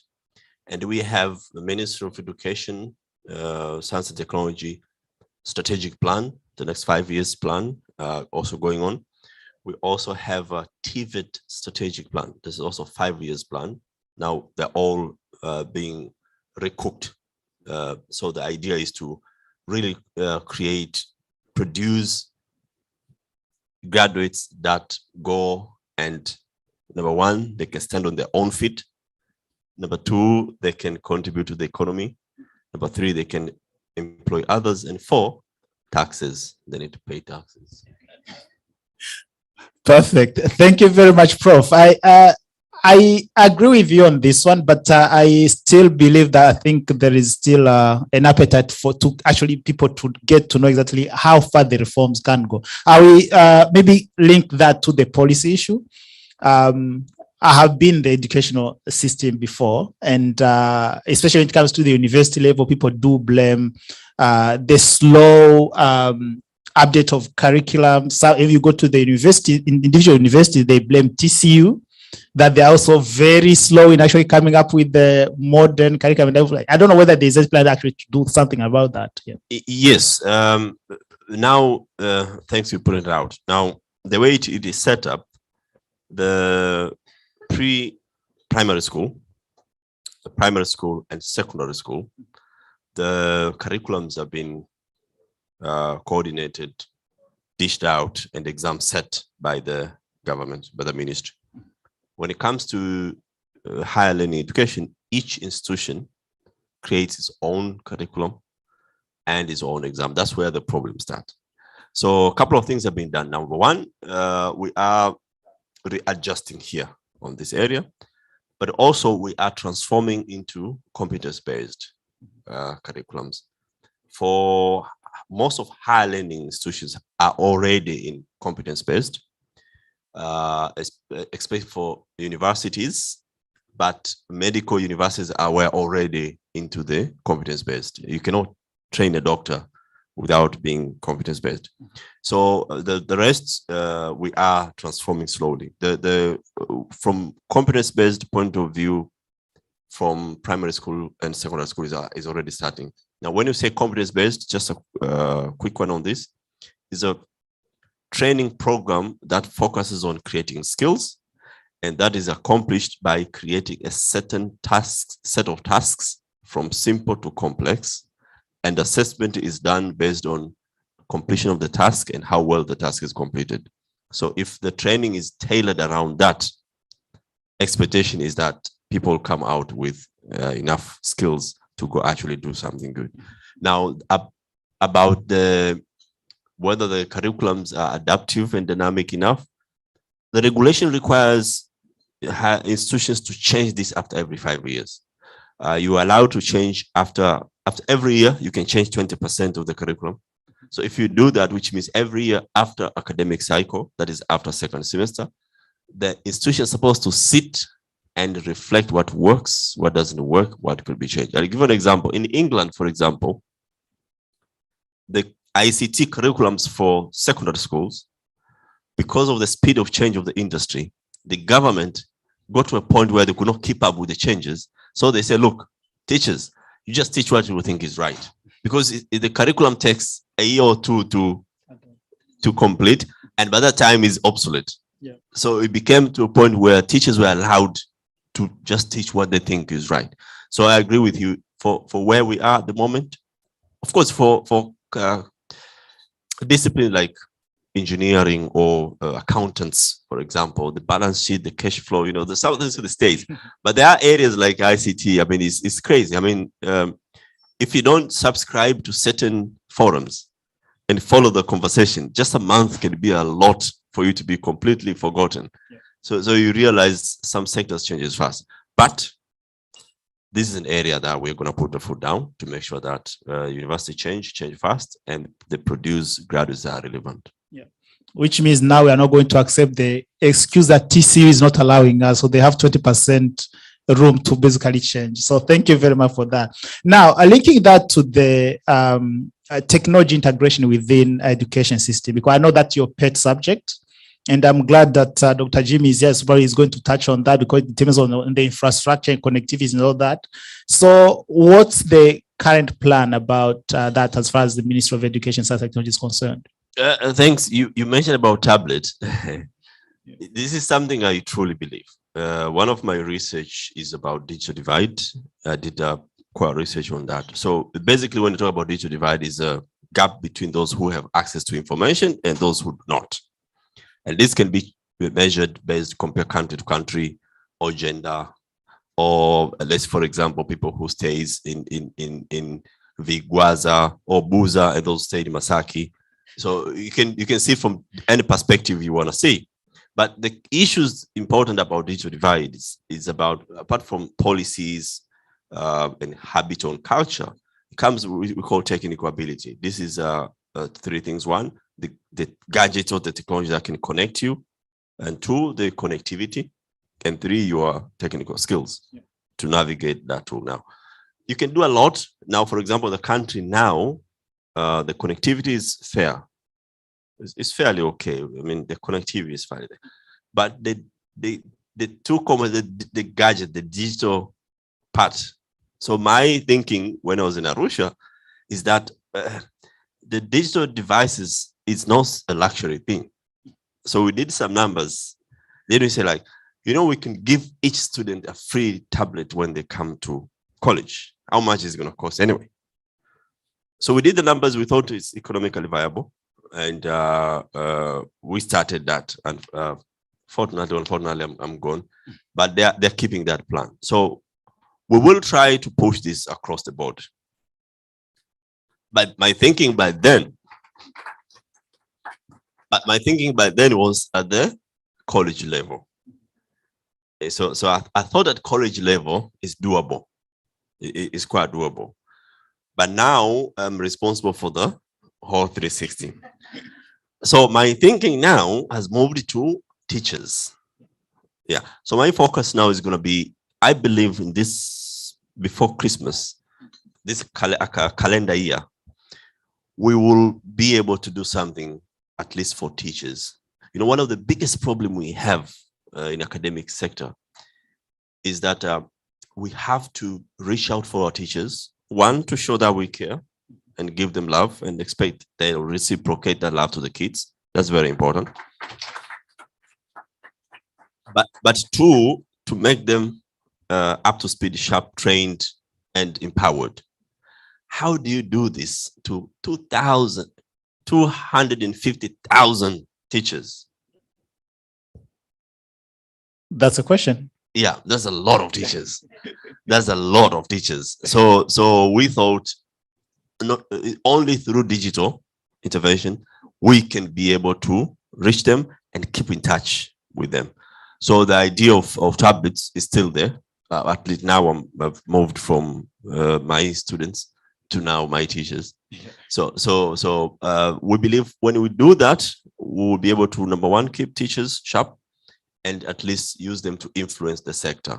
It's a big army, you know, 250,000 people. If you get them on board, I mean, I think we can change something. Professor, that's a big promise, and we are going to hold you to that, remember.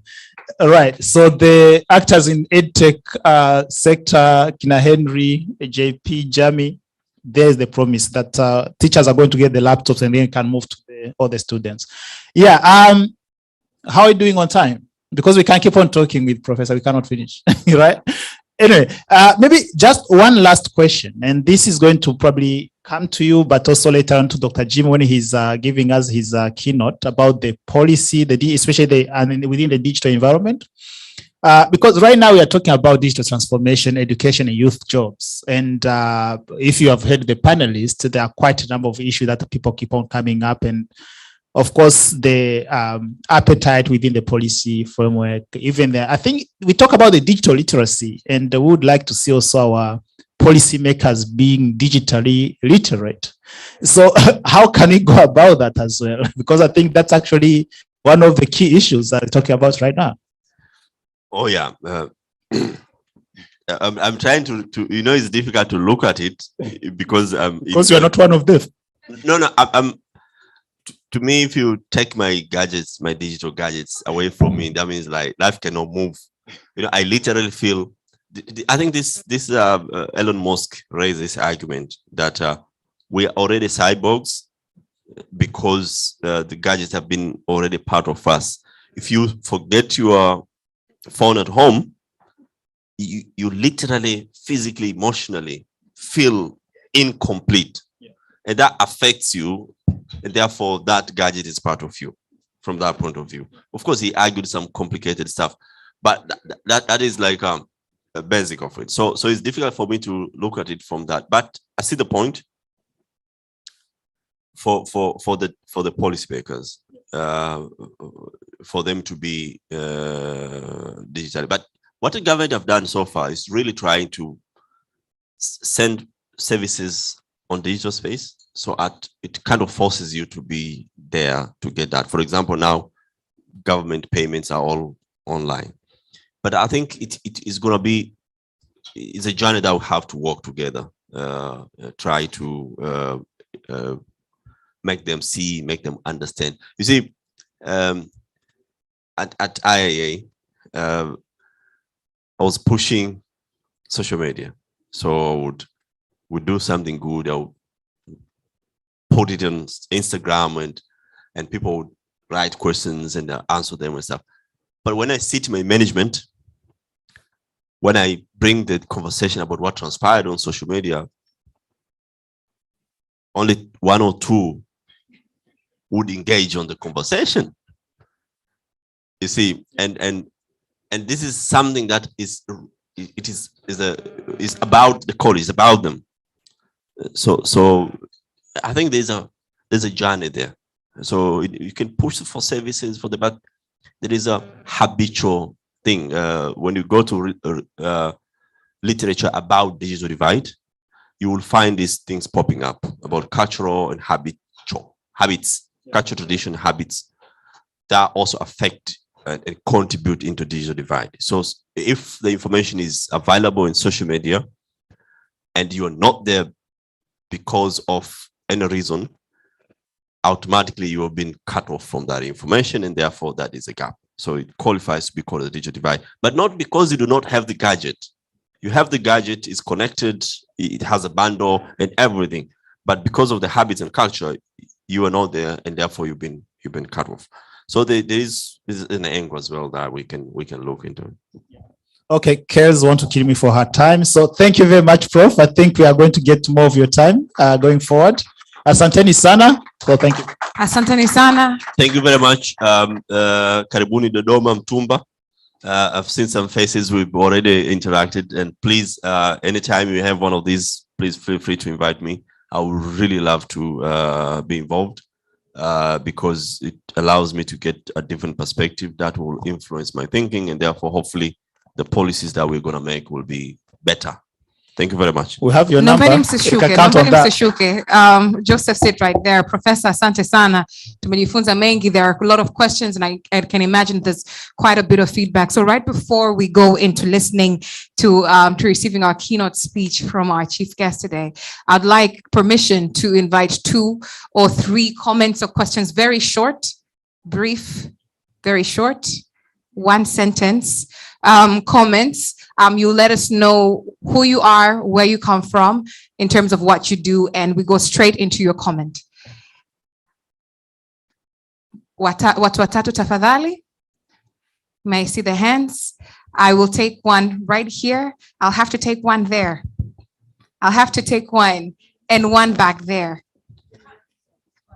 Okay, so I've been told I have to, as member of parliament, I have to do 4 questions. So me, kama binadamu, who am I to refuse? Like a normal citizen. Jamani, tunakubaliana maswali manne. Okay, asante. Ilibidi nirudi democracy, nirudi kwa wadau. All right, so we're going to take one question here. We've got one question right at the back, and we're going to come right here.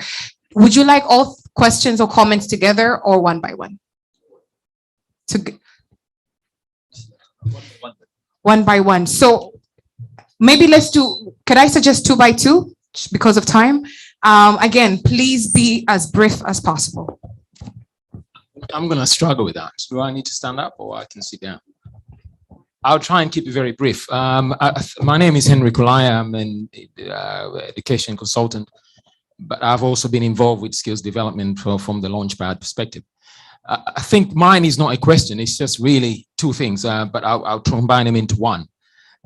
In terms of, I think from what we've heard here, and in many of these forums that we've had in the past, and the situational analysis that we had in terms of digitalization and entrepreneurship, it comes to one thing and one thing only. The only way we're going to get this thing moving forward is to have it embedded. It's got to be factored in within the education system. And at times, I think we've been slow off our mark in terms of moving it in. And I think all I want to do really is to pledge my unwavering support to the new PS.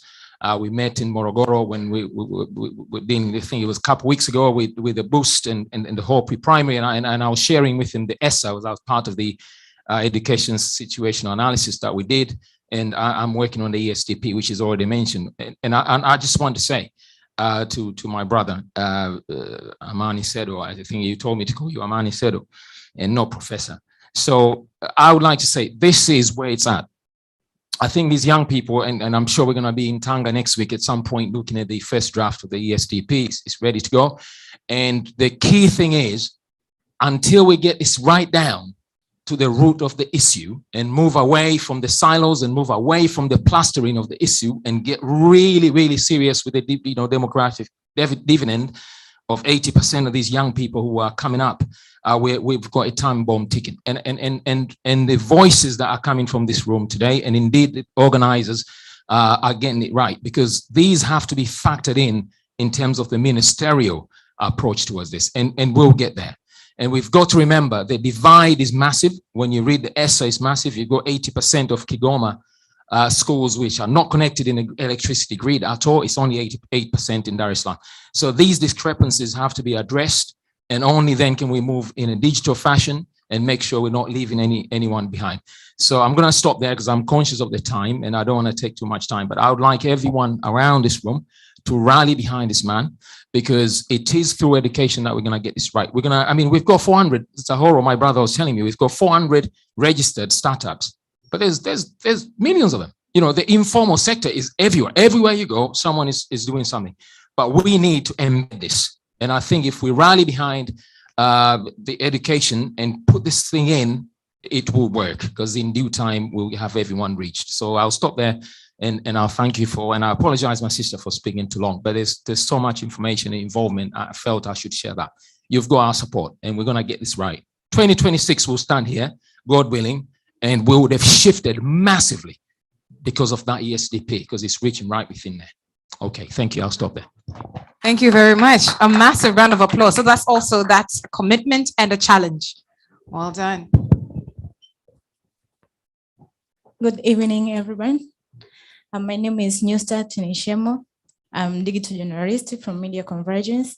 My question is that, what can you contribute to improve the science and technology for non-educated young peoples?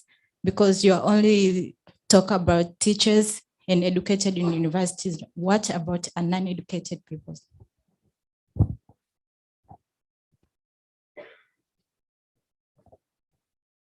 My brother Andy, thank you very much. I think me and you have a lot of work to do together. We'll have more time. Now, yes, that's an excellent question. And as Henry mentioned, there's a lot of startups unregistered. I mean, these are youth waking up in the morning, doing something good, making money for their lives, sleep in the evening, wake up in the morning. So they are doing something. So what we are planning now, as you've noticed, there's a quite number of VETA being built across the country. And we call some of the colleges called FDCs. These are focal development colleges. But what we are pushing along that is to build industrial parks in the district level. So this is the plan that we've been working on, trying to see the feasibility of it and viability of it. Because what we've noticed is that the 10% from the halmashauri, most of them have gone on retail business, mostly retail business. Very few goes on agrobiz, probably value addition, sort of small business startups. Very few goes on IT startups. But many groups will take that and go to retail, and a lot of those money got lost. So we thought, if we could build industrial parks for small scale techie people, so for the ones in science and technology that they want to try that aspect, or they want to go to VETA or CIDO and learn some skill, there is an address where they can go and start a business. The way is Machinga Complex, where someone can go and start a business there. So if you are starting a business, let's say you want to sell nyanya or nguo or stuff, it's easier to set up because you go to a place you can set up. But if you want to start a business or startup to do with a little bit of science and tooling and stuff, it's very difficult to set up. So we thought we need to establish a Machinga complex like of this group. So to answer your question, Shemo, that is an angle that we are looking at. But the VETAs, the FDCs, for example, are designed for the people who would go and get very specific skill and go and start using it. For example, you want to learn how to do kushona nguo. They teach you the basics. You go, you start doing it. Or you want to go learn welding. I think within 2 months, you should be able to do some joints. You go, you start doing. So there's a training aspect. The finance is already there at Halmashauri, but where are you going to put them together? So the idea is to build the industrial parks, small industrial parks for the small businesses. Thanks. Thank you very much. The final two questions. Yeah, asante sana. Mimi naitwa Nusrat Hanje, ni mbunge wa viti maalumu mkoa wa Singida na represent vijana. Na mimi ni pioneer wa masuala ya elimu, lakini pia ni wa masuala ya science, technology and innovation. Kwa sababu mpaka sasa hivi tuna sera ya science na teknolojia ambayo ni ya mwaka 96. Tunafahamu wote life span ya sera ni 10 years. Kwa hiyo haina innovation, lakini pia mpaka sasa hatuna custodian wa science, technology and innovation kwenye nchi, kwa sababu hapa tuna PS wawili ambao wamealikwa kwenye hii session, ambao tuna PS wa Wizara ya Mawasiliano, Teknolojia na Teknolojia Habari. Wizara ya Habari, Mawasiliano na Teknolojia ya Habari. Alafu pia kuna Wizara ya Elimu, Sayansi na Teknolojia. Kwa hiyo mpaka sasa hivi labda ni pause kama swali kwa profesa, ukiondoa masuala yako kama PS wa Wizara ya Elimu, lakini pia do you think, ama don't you think it's a right time to have a separate ministry ambayo will be called Ministry for Science, Technology and Innovation, kwa ajili ya kuipa attention ya kutosha innovation, kwa sababu the world is thinking about innovation. Na mimi kwa sababu nimesema ni mdau wa elimu, lakini pia mimi ni mwalimu sikusema mwanzo, na nimekuwa nikizungumza sana kwamba elimu yetu inakosa vitu vitatu vya msingi: hatuna life skills, hatuna personal development na hatuna career guidance. Nimekuwa nikizungumza hivyo sana, na mimi ni declare tu kwamba nimefurahi sana kwa sababu mzigo mzito kapewa Mnyamwezi. Yes, kwa sababu you know the things umekuwa tukifanya kwa upande mwingine, upande wa private. Sasa hivi vitu vilivyokuwa unavifikiri unaweza kuvifanya. Sasa kuna vitu vingi sana vya kusema, vingine tutakuja tu kuambie, na actually una muda mchache sana. Unfortunately the minister ana muda mchache na the permanent secretary ana muda mchache, which is also challenging. Lakini kwa sababu this is our country na hakuna namna ambako mtu mwingine anaweza kutoka kwingine akaja kufanya haya, kwa hiyo lazima tuyafanye. It's a great opportunity. Vingine tutakuja, lakini you start thinking about that, kama kwa sababu Wizara ya Elimu ina mambo mengi mno kiasi kwamba nyinyi kwenye utaratibu wenu huko, kwa sababu nyinyi ndio watendaji, sisi ni wanasiasa. Kwa sometimes tunaweza tukapoliticize vitu vingine ambavyo havihitaji politics, kwa sababu ina carry the future of this country, future ya watu ambao hata hawajui kuhusiana na politics. So this is very important. Kuna jambo limoja umezungumza la msingi na nitaomba PS ulizingatia sana, kwa sababu sisi tumekuwa tukipush kuhusiana na kubadilisha mtaala, of which kuna haya mambo yote ya STIs tunazozungumza. Lakini wewe unajua kama profesa kwamba hatuna shida sana na mitaala, kwa sababu 2005 tumeingia kwenye competence based. Unaona ulizungumza hapo kwamba tuende kwenye competence based. Tulishaingia kaka. Yaani sasa hivi kinachofanyika, kuna shida tu kati ya point A na point B. Point A mwalimu, point B mwanafunzi. Shida iko kati. Umezungumza jambo kubwa sana na mimi naomba nikuongezee. Kama umemove focus yako kutoka kwenye college students umekwenda kwa walimu, na tunajua kwamba tuna mitaala ambayo ikifanywa presentation you will be surprised. Everything is well. Unajiuliza shida iko wapi? Kwa tumejua kama shida ni kwamba inawezekana walimu wako capacitated. Kama wewe walimu wako kwenye fingertips zako, if you can sharpen them, the teachers, unaweza ukawaeka kwenye level ambao, kwa sababu tuna walimu wengi, inawezekana of course hawatoshi, tunajua hawatoshi kwa mujibu wa tunahitaji kiasi gani na tunao kiasi gani, lakini hata ambao tunao hatujawatumia vizuri.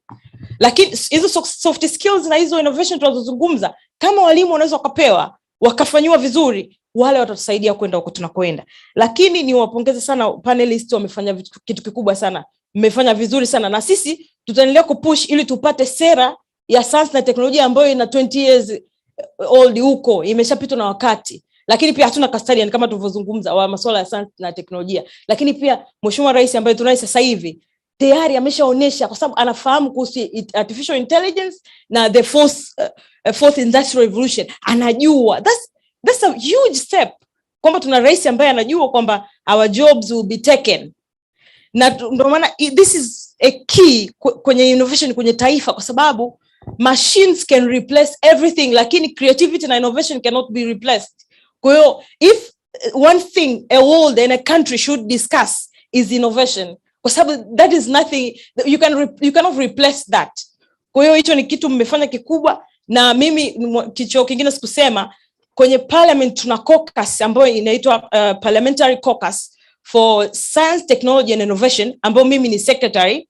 Kuna caucus mbalimbali ambazo zipo za mambo mbalimbali, lakini hiyo pia ni one of the steps, kwa sababu kaka umeongea vizuri sana. Watu wengi ambao tuko sasa hivi ulimwenguni, tukienda ulimwenguni mbali, hapa Tanzania the millennials ndo sisi, we are very smart. Na waambia msije mkafikiri kwamba bunge ambao mnao sasa hivi ni la watu wale ambao ni rigid. They know things. Tunaonekana kama tunaongea kisiasa, lakini ukipata watu kama hao ambao they are open minded, they listen to people, kwa nini nchi siende? Kwa hiyo sisi tutafanya kwa nafasi yetu, lakini PS ulisema haujapata pressure. Bro, pressure unayo. kwa sababu hii ngoma bado ngumu bro. Kwa hiyo mimi nafikiri kwa mchango wangu utakuwa huo, vingine tutakuja tushauri zaidi, lakini watu wote ambao wameshiriki kuandaa hiki kitu ni kikubwa sana. Kikubwa mno. Kwa sababu tunajaribu kuambia watu kuna watu wanafanya vitu vikubwa huko waonekani. Sasa inasikitisha kwamba Tanzania tuna hubs hazifiki 50 au ziko 50 kidogo, wakati Kenya wana hubs nyingi. Na kuna watu ambao wanafanya vitu, kwa sababu kitu kama Makisatu ni initiative ya mtu mmoja. We need to have a bigger thing ambayo itakuwa mainstreamed kwenye system ya nchi, ili tupate hizo innovations. Watu wanashindwa kwa sababu we cannot commercialize. Tunataka mtu create kitu na kimletee pesa mfukoni. Hapa vijana wako wengi, sisi tunataka hela. Yani at the end of the day we need money. Kwa hiyo tuende kwenye innovation, tunataka hela. Asante sana. Asante Mheshimiwa Mbunge, nilikuwa nataka nikuulize hivi, how do you stop Mheshimiwa in the middle? Asante. Nashukuru sana. Kabla sijaongea, naomba wote kwa pamoja tumpigie makofi sana mrembo wetu hapa, kwa sababu kwa kumwangalia, kwa sababu ni mtaalam, I think she's about 36 weeks. Kwa hiyo the water may break at any point now. Lakini she's on heels, she's smart. Afu sijui kafanyaje, pua yake iko vile vile. Inabidi utupe hiyo siri. So guys, please, let's give a big round of applause kwanza, ili na mimi niendelee. Mimi kwa majina naitwa Neema Lugangira, ni mbunge wa viti maalum kupitia Chama cha Mapinduzi, nawakilisha NGOs kwa upande wa Tanzania bara. Nimefurahi sana kuwa hapa. Nitaongea tu kwa haraka. Kitu cha kwanza, naona discussions nyingi na watu wengi wameongelea sana kuhusu masuala ya sera, sheria, kanuni na kadhalika. Na ni mara nyingi kumekuwa na mikutano kama hii, lakini sisi kama legislators huwa tunasaulika tu, hatualiki na tupate nafasi yetu ya kuweza kuongea na kuchangia ipasavyo.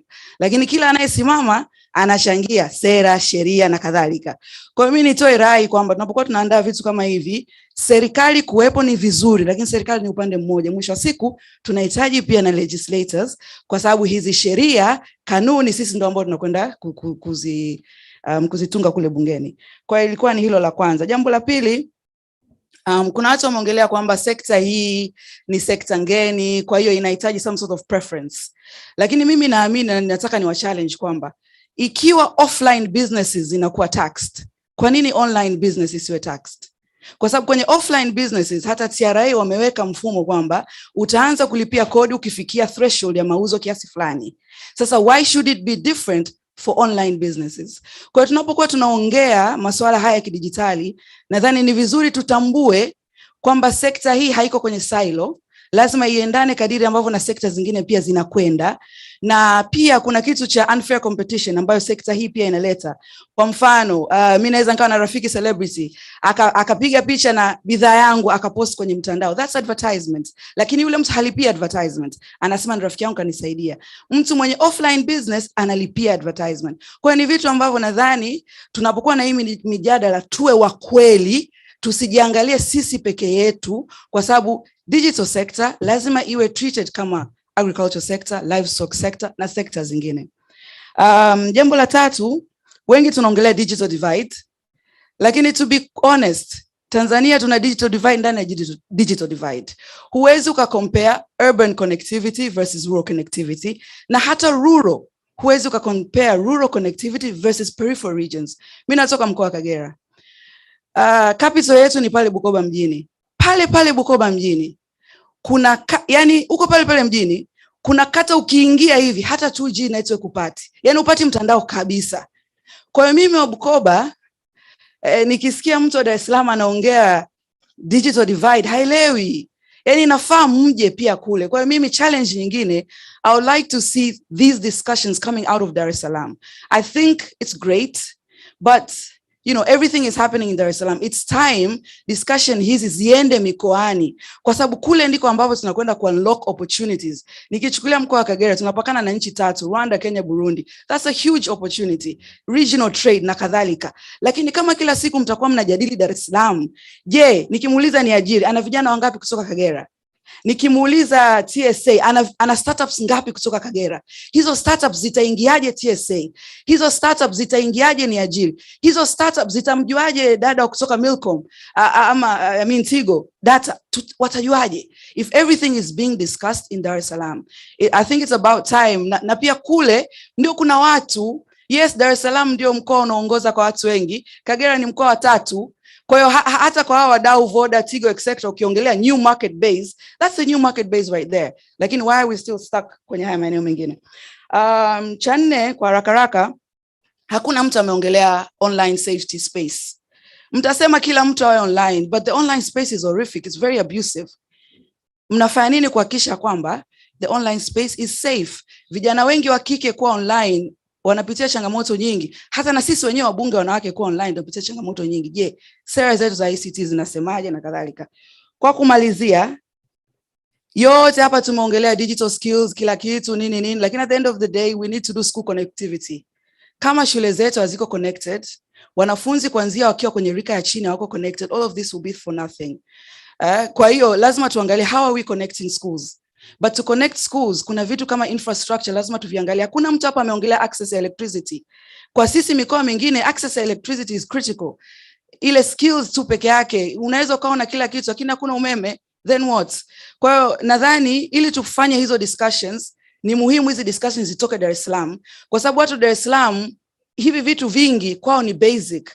Kwetu sisi wa mkoani sio basic, ni luxury. Kwa hiyo mimi challenge yangu ya mwisho kwenu ni kwamba tuone namna gani ambavyo tutahamisha hizi discussions kutoka miji mikubwa na kuja kwenye miji ya pembezoni ambayo kimsingi ndio kuna fursa nyingi, lakini sisi kama wabunge tuko tayari kuendelea kushirikiana nanyi, na hata ndio maana mimi na mwenzangu actually tumekuja hapa wenyewe, tumejileta. Kwa hata ile dhana kwamba wabunge hawaji mpaka sijui nini, hiyo dhana haipo. Tumejileta wenyewe, hatujapewa chochote na tutaendelea kuja na tumejialika vile vile. Kwa hiyo hiyo dhana pia haipo. Baada ya kusema hayo, asanteni sana. Asante sana MP Neema. I think you have one question. The other ones were suggestions for the ecosystem as well as the coordinator. Yes, nianze na Mheshimiwa Neema, is true. Schools needs to be connected. You know, schools is, when you say school in suburban or rural areas, is more than just classrooms, is a community. So if it's connected, for example, electricity, and for example, if you're lucky enough to have computers there, is a lot of things that's going to happen in that community. It's not only that particular school. Now luckily, we have a very big project now, 2 projects, and Boost for primary school and SEQUIP for secondary school. These are loans from World Bank worth $500 million each, which have, they all have a strong component for digital connectivity. And we are really looking forward for these 2 projects. We'll see how much we can push in that direction. Now, Mheshimiwa Nusra, for Sarah, about innovation, it is true. True in 2 things. One, it is true that the ministry predominantly have focused on education aspect of the ministry, and science, technology, and innovation has been really pushed. So we are conscious on that, and we're working on it. And we have a directorate called Directorate of Science, Technology, and Innovation. Yeah, and the Mkurugenzi is Professor Kipanyula, and he's a very good guy. So rest assured that we are really putting our foot down this time on science, technology, and innovation. And one of those activities like Makisato, etc., etc. But we are changing a lot of things like policy, science, technology policies is outdated. COSTECH policy is also being changed. TVET is also being changed. So a lot of policies are being updated now. We're quite busy in updating those policies. Even if you look on the guideline for teachers' colleges, it's also 25 years old, kind of. So there's a lot of policies that are being changed. Also, hand in hand with curriculums. Yes, so I think those are the things. For space, online safety space, I think Dr. Yonas can touch a little bit on it, but I think it's one of those areas that need discussion, and I'll probably look into the regulations. Thank you very much. Wonderful. Ladies and gentlemen, a hand of applause for Professor Eliamani Sodeko and Mr. Joseph Manirakiza from Hey, I see. I was checking. I was just checking from the Funguo program. A hand of applause, ladies and gentlemen, a hand of applause. The tongue went ahead of me, and I apologize. However, that was an incredible discussion. Thank you for the points. I hope if you're online, you can also share your questions and comments on the link. But you can also go to Media Convergency's page and share your comments and your questions. Maoni, maswali, yatupulie mle ndani, mjadala usiishe. Without further ado, I would love to welcome our chief guest for the evening to give us a keynote speech. This is none other than the Permanent Secretary for the Ministry of Information, Communication, and IT. And I would love you to give Dr. Jim Yonazi a massive round of applause.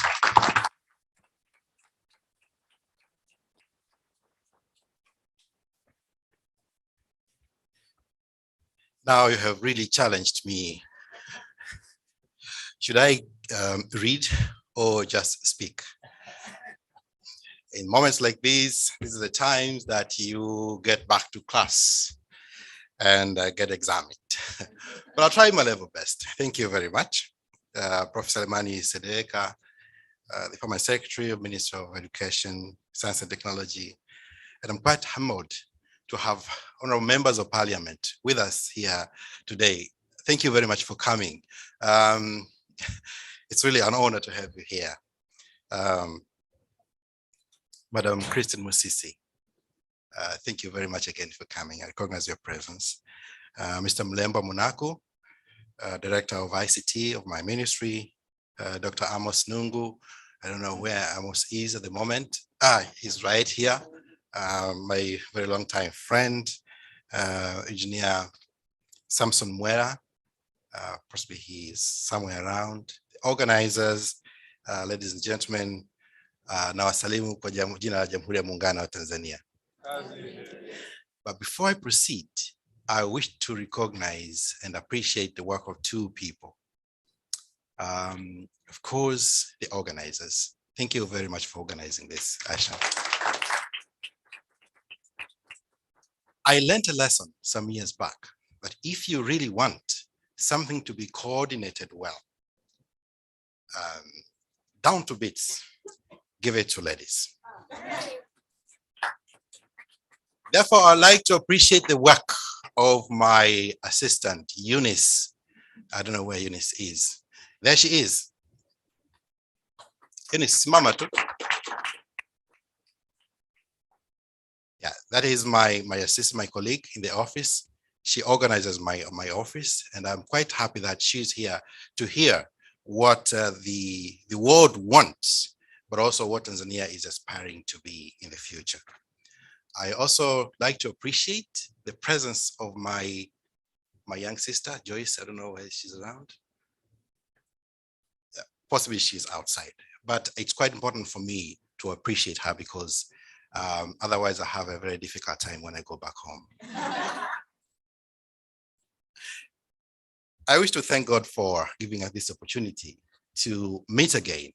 I attended this kind of dialogues, I think a year or two ago, and they were quite challenging in terms of what I do, because my job is to make sure that Tanzania progresses in terms of ICT, innovation in ICT, but again, building skills. And I'm quite happy that today I've had an opportunity to hear what others are thinking about what I'm doing in my ministry. And I thank you so much for giving me some new good ideas that I'm going to work on. We have had a lot of ideas here today, but one thing that you send me back to the office with is that we have a big job to do. We have an assignment on our tables, and this is not a Tanzania we want. We want a better Tanzania in terms of ICT, in terms of innovations, in terms of use of data, in terms of innovations, in terms of connectivity, in terms of skills, but putting women ahead. We, in my office, we are quite blessed that most of our directors actually are women. And that rhymes a lot with the theme that we have here today. And I'll be very happy to have these kind of dialogues, as honorable members of parliament said, in Dodoma, in Arusha, Kagera, Tabora, Tanga, and the rest of Tanzania, including Unguja and Pemba. And possibly, let me just extend a call that if possible, we have the next dialogue of this nature in Pemba. That will be interesting. So please consider that one as well. The government is doing a lot in investing in ICT, and we fully understand that as Mr. He said Mandai, not Monday. Sorry, sir. That many of Tanzanians are youth.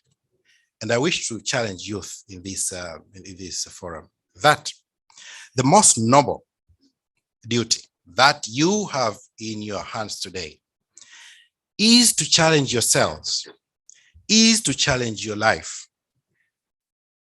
and mostly challenge what is ahead of you for the benefit of our country and the future to come.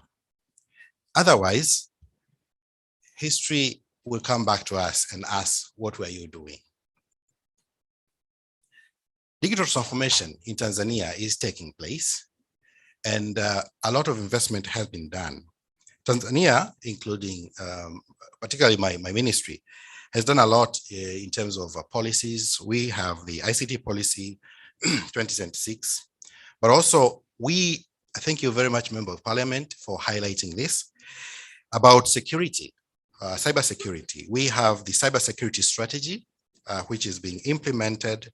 But again, we are focusing on delivering national strategies, but also including connectivity to the rural areas. And I'm quite happy here today that we have the director who is working day and night to make sure that we extend the national ICT backbone to the rural areas. Mr. Munako, please. And if you're not too busy to receive my request that one of the coming dialogues, he could be included in the panel. He has a lot to share with us. Therefore, my ministry is open to discussion, welcomes you to visit Dodoma, but also welcomes these kind of dialogues and more. But let me also challenge the dialogue organizers that today we have received some vibrant discussions. If possible, in the future, let also include scientific discussions. They are quite useful to inform us policymakers, but also to inform the industry what is available and what can be done. Because it is the triple helix, that is the science, the academia, the industry, and the government, that will make it possible to have sustainable strategies for our country to develop. It will be quite useful if both of us will be informed by science. And thank you very much, our innovators and entrepreneurs and the data users, that it is through data analysis, but again, the most important, data identification, because it's not always that what you collect is useful, but identifying the right data for planning, for development, which is important for our country. So I would suggest that in the future, if possible, we include the academia as well. I'm happy that we have Professor Sedoeka here with us and some other scientists, but it is important that we also include them and get feedback from what our science is telling us as well. Based on the effort of the government, we have implemented many initiatives, including mobile network. We are now covering 94% of the population in Tanzania and 66% of the geographical distribution of our country. But again, we have increased the number of internet users from 5 million in 2010 to 29.8 million by December 2021. I think this is quite a big population in terms of penetration. We fully understand that is not enough because, again, in the rural areas, along the borders, we still need to extend networks that will allow people to enjoy the presence of the internet. But most important, as we mentioned before, the youth are the future of the presence, but again, the future of our country. Therefore, we need also to connect them, making sure that they have access to the internet and access to the global network. And that's why Professor Sedoeka here was mentioning about having affordable access gadgets to networks. And that is also the commitment of my ministry and the government as a whole.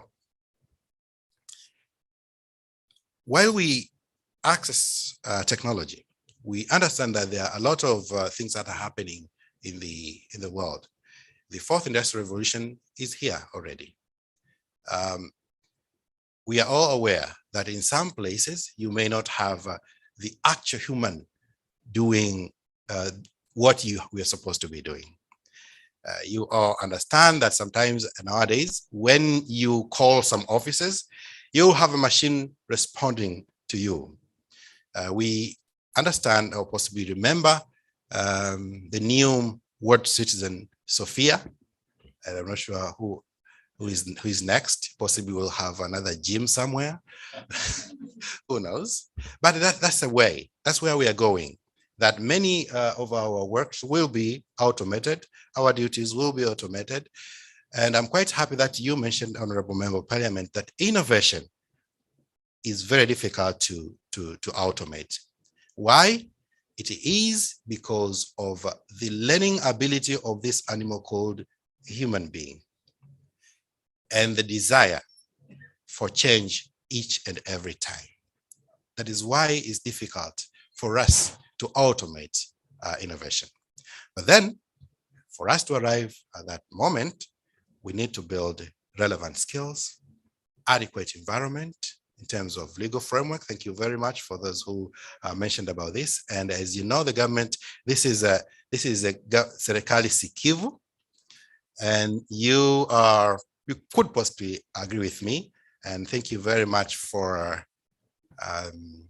the cross-border entrepreneur.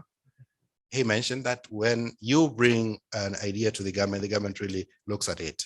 And from my ministry, Mr. Munaki is our focal person. So if there's anything, please contact him. He will organize these kind of dialogues, workshops, and scrutinize ideas so that the government can take on. Because what we want a better Tanzania, we want a digital Tanzania. There are other initiatives that are going on at the moment. We have a project called Digital Tanzania, and the purpose is to ensure that Tanzania becomes a hub of ICT. And in terms of what? In terms of adequate and relevant working culture, skills, access, connectivity, but again, in terms of frameworks that are supportive and facilitative for innovation, for business, But again, environment that makes us all happy. Professor Sedeweka mentioned here that if you really want people to be innovative, show them some love. And please receive some love from my ministry. Thank you very much.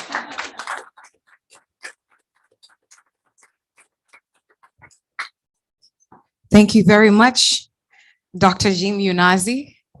Labda tutakuwa na Jim somewhere someday. Wonderful.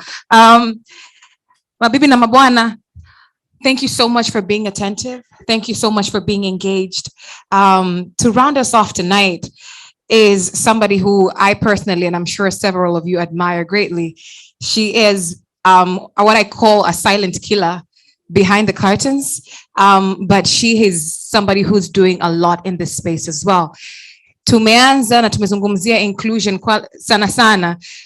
Tumezungumzia masuala ya agenda, tumezungumzia masuala ya safety, tumezungumzia masuala ya data, tumezungumzia masuala, yani basically we've challenged each other, we have sharpened each other, we have questioned each other, and people are going to leave here with more questions than answers, hopefully. And to just round the evening off, I would love to welcome none other than the UNDP country rep.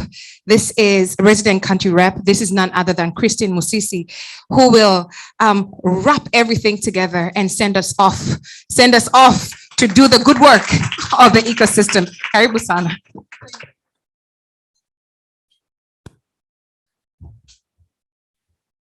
Good evening.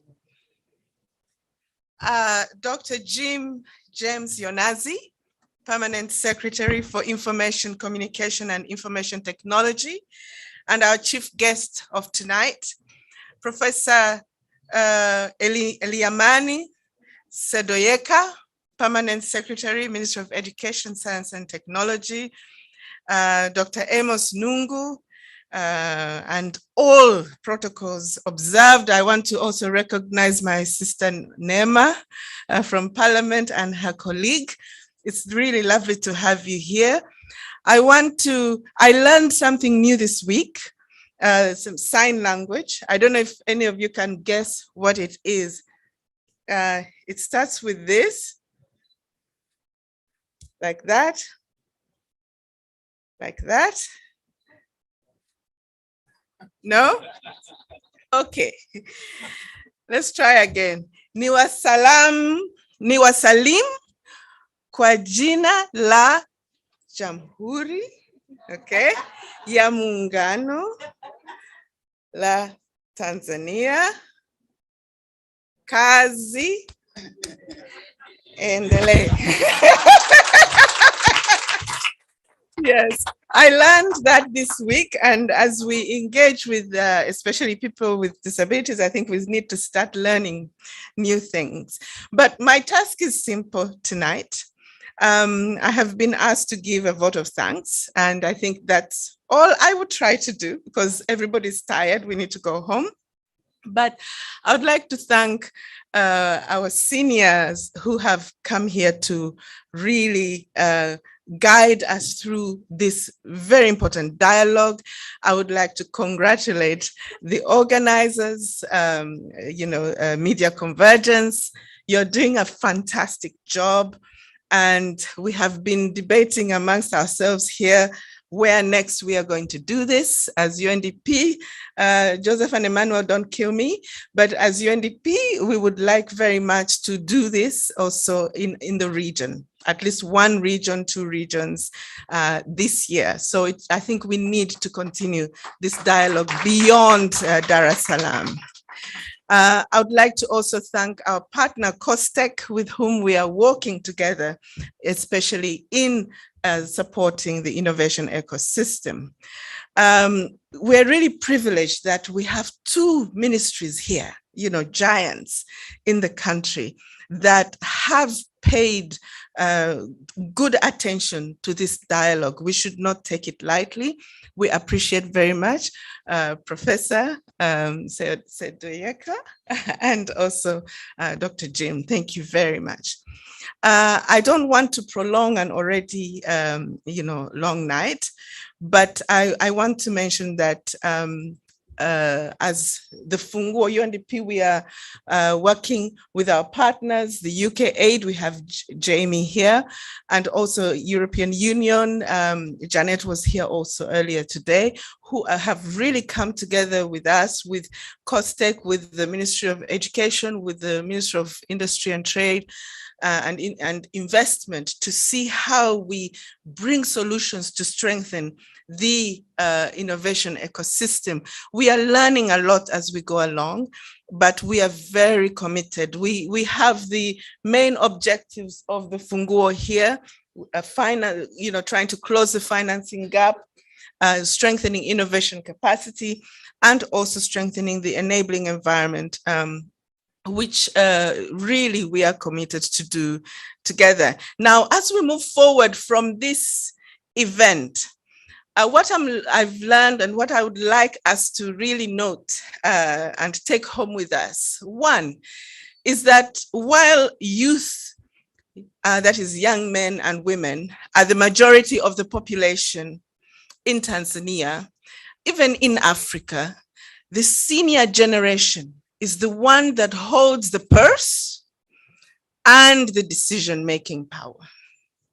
Okay, so even as young people, please take it as a challenge to invest your efforts in enabling the senior generation to fully embrace innovation, understand it, and live it.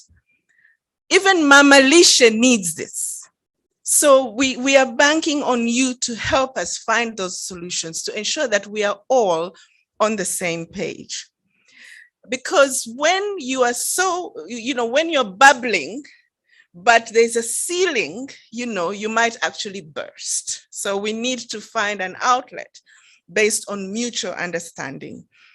The second is that we need a policy, legal, and regulatory approach that is agile and also tailored to the specific needs, interests, and psyche of the majority of the population, that is young men and women. And I think it has been mentioned today that if we have a policy-making process that takes a whole year, by the time it is completed, the world has moved on. Please, let's look at that. What is the innovative approach to policymaking that we can bring into this sector? The other is that youth and women's innovation ventures need to be accompanied through a more coordinated support. Many of us are enablers in the sector, focusing on one specific element. For example, some are focusing on ideation, others incubation, others financing of investable projects. We need to, and others on scaling up. I think we need to bring and coordinate all these efforts so that a venture that has received the initial support is not left to hang. It is connected to the next level up. I think we need to think about that. Of course, innovative financing has been mentioned so many times. Then the other, maybe the last thing I want to mention is that we may have skills, we may have finances, policies, but more so, we need a transformation of our mindsets or paradigms so that we can inculcate a culture of innovation in everything that we do. We need the education system, our professor, to go beyond the basic mental faculties of memory and understanding, to develop the higher faculties of the mind very deliberately, including creativity, imagination, perception, including self-perception. You've talked about the need to build character, intuition. We need innovation, digitization, and transformed ways of thinking in the DNA of this great nation. I already mentioned that UNDP, we are keen to partner in taking this dialogue at the regional level. With those few words, thanking all of you who have participated, including those who have participated online. Really appreciate you. Let us continue. Kazi. Thank you very much. Jamani DJ, naomba na mziki umsindikize, manake ametufungia vizuri kabisa. Mbona umeniacha nimehang? Anatumia simu. Okay, all right, everybody. That was our the closing remarks from tonight from Miss Musisi, UNDP country rep, resident country rep. Asante sana. Nitaishia hapo. But that's also another challenge of inclusion. How are we including people with other abilities in this conversation? That is something that is, we have to live with here. We've been challenged with very many things. Nadhani kwa all ecosystem players, kuna vitu ambavyo vimefunguka. Not only did we come to challenge the government, we have also been challenged. So we have to take it on and figure out what we do. So that brings us to a close for the evening. I'd like to thank you very much for your attentiveness, for being engaged. I'd like to thank our chief guest and every single person who has shown up, our seniors, the government officials, members of parliament, to everybody who's shown up here, ecosystem players, entrepreneurs, cross-border entrepreneurs, walalamikaji, na wengine ambao wako online, na nyie mmekuja. Kwenye every sector we have tupo. I just like to thank each and every single person who's engaged, and the hope is that this conversation does not die here. We take it on to where we are going. If you have a question, please ask. And if you came here without knowing anybody else, please make a connection before you leave. At least get to know 2 or 3 people and ask some questions. Make sure you don't leave empty-handed. With that, I'd like to say asanteni sana. We're going to go into photo ops. Tupige mapicha ya hatari kabambe, innovation, alafu tuta close for the evening. All right. So I'm going to announce or share the way we're going to be taking photos for the evening, and then from there call it a night. May I ask somebody from the media convergency team to help remove these tables here so that we can use the chairs? Pardon? Oh, sure. Unajua simagi hiyo sasa hivi, usijue mtu sema baada selfie ya hatari. DJ naomba tusindikize kidogo. Si unajua hapo sasa. Now that's okay. JP umeanza mapema sana. Thank you very much. Yes.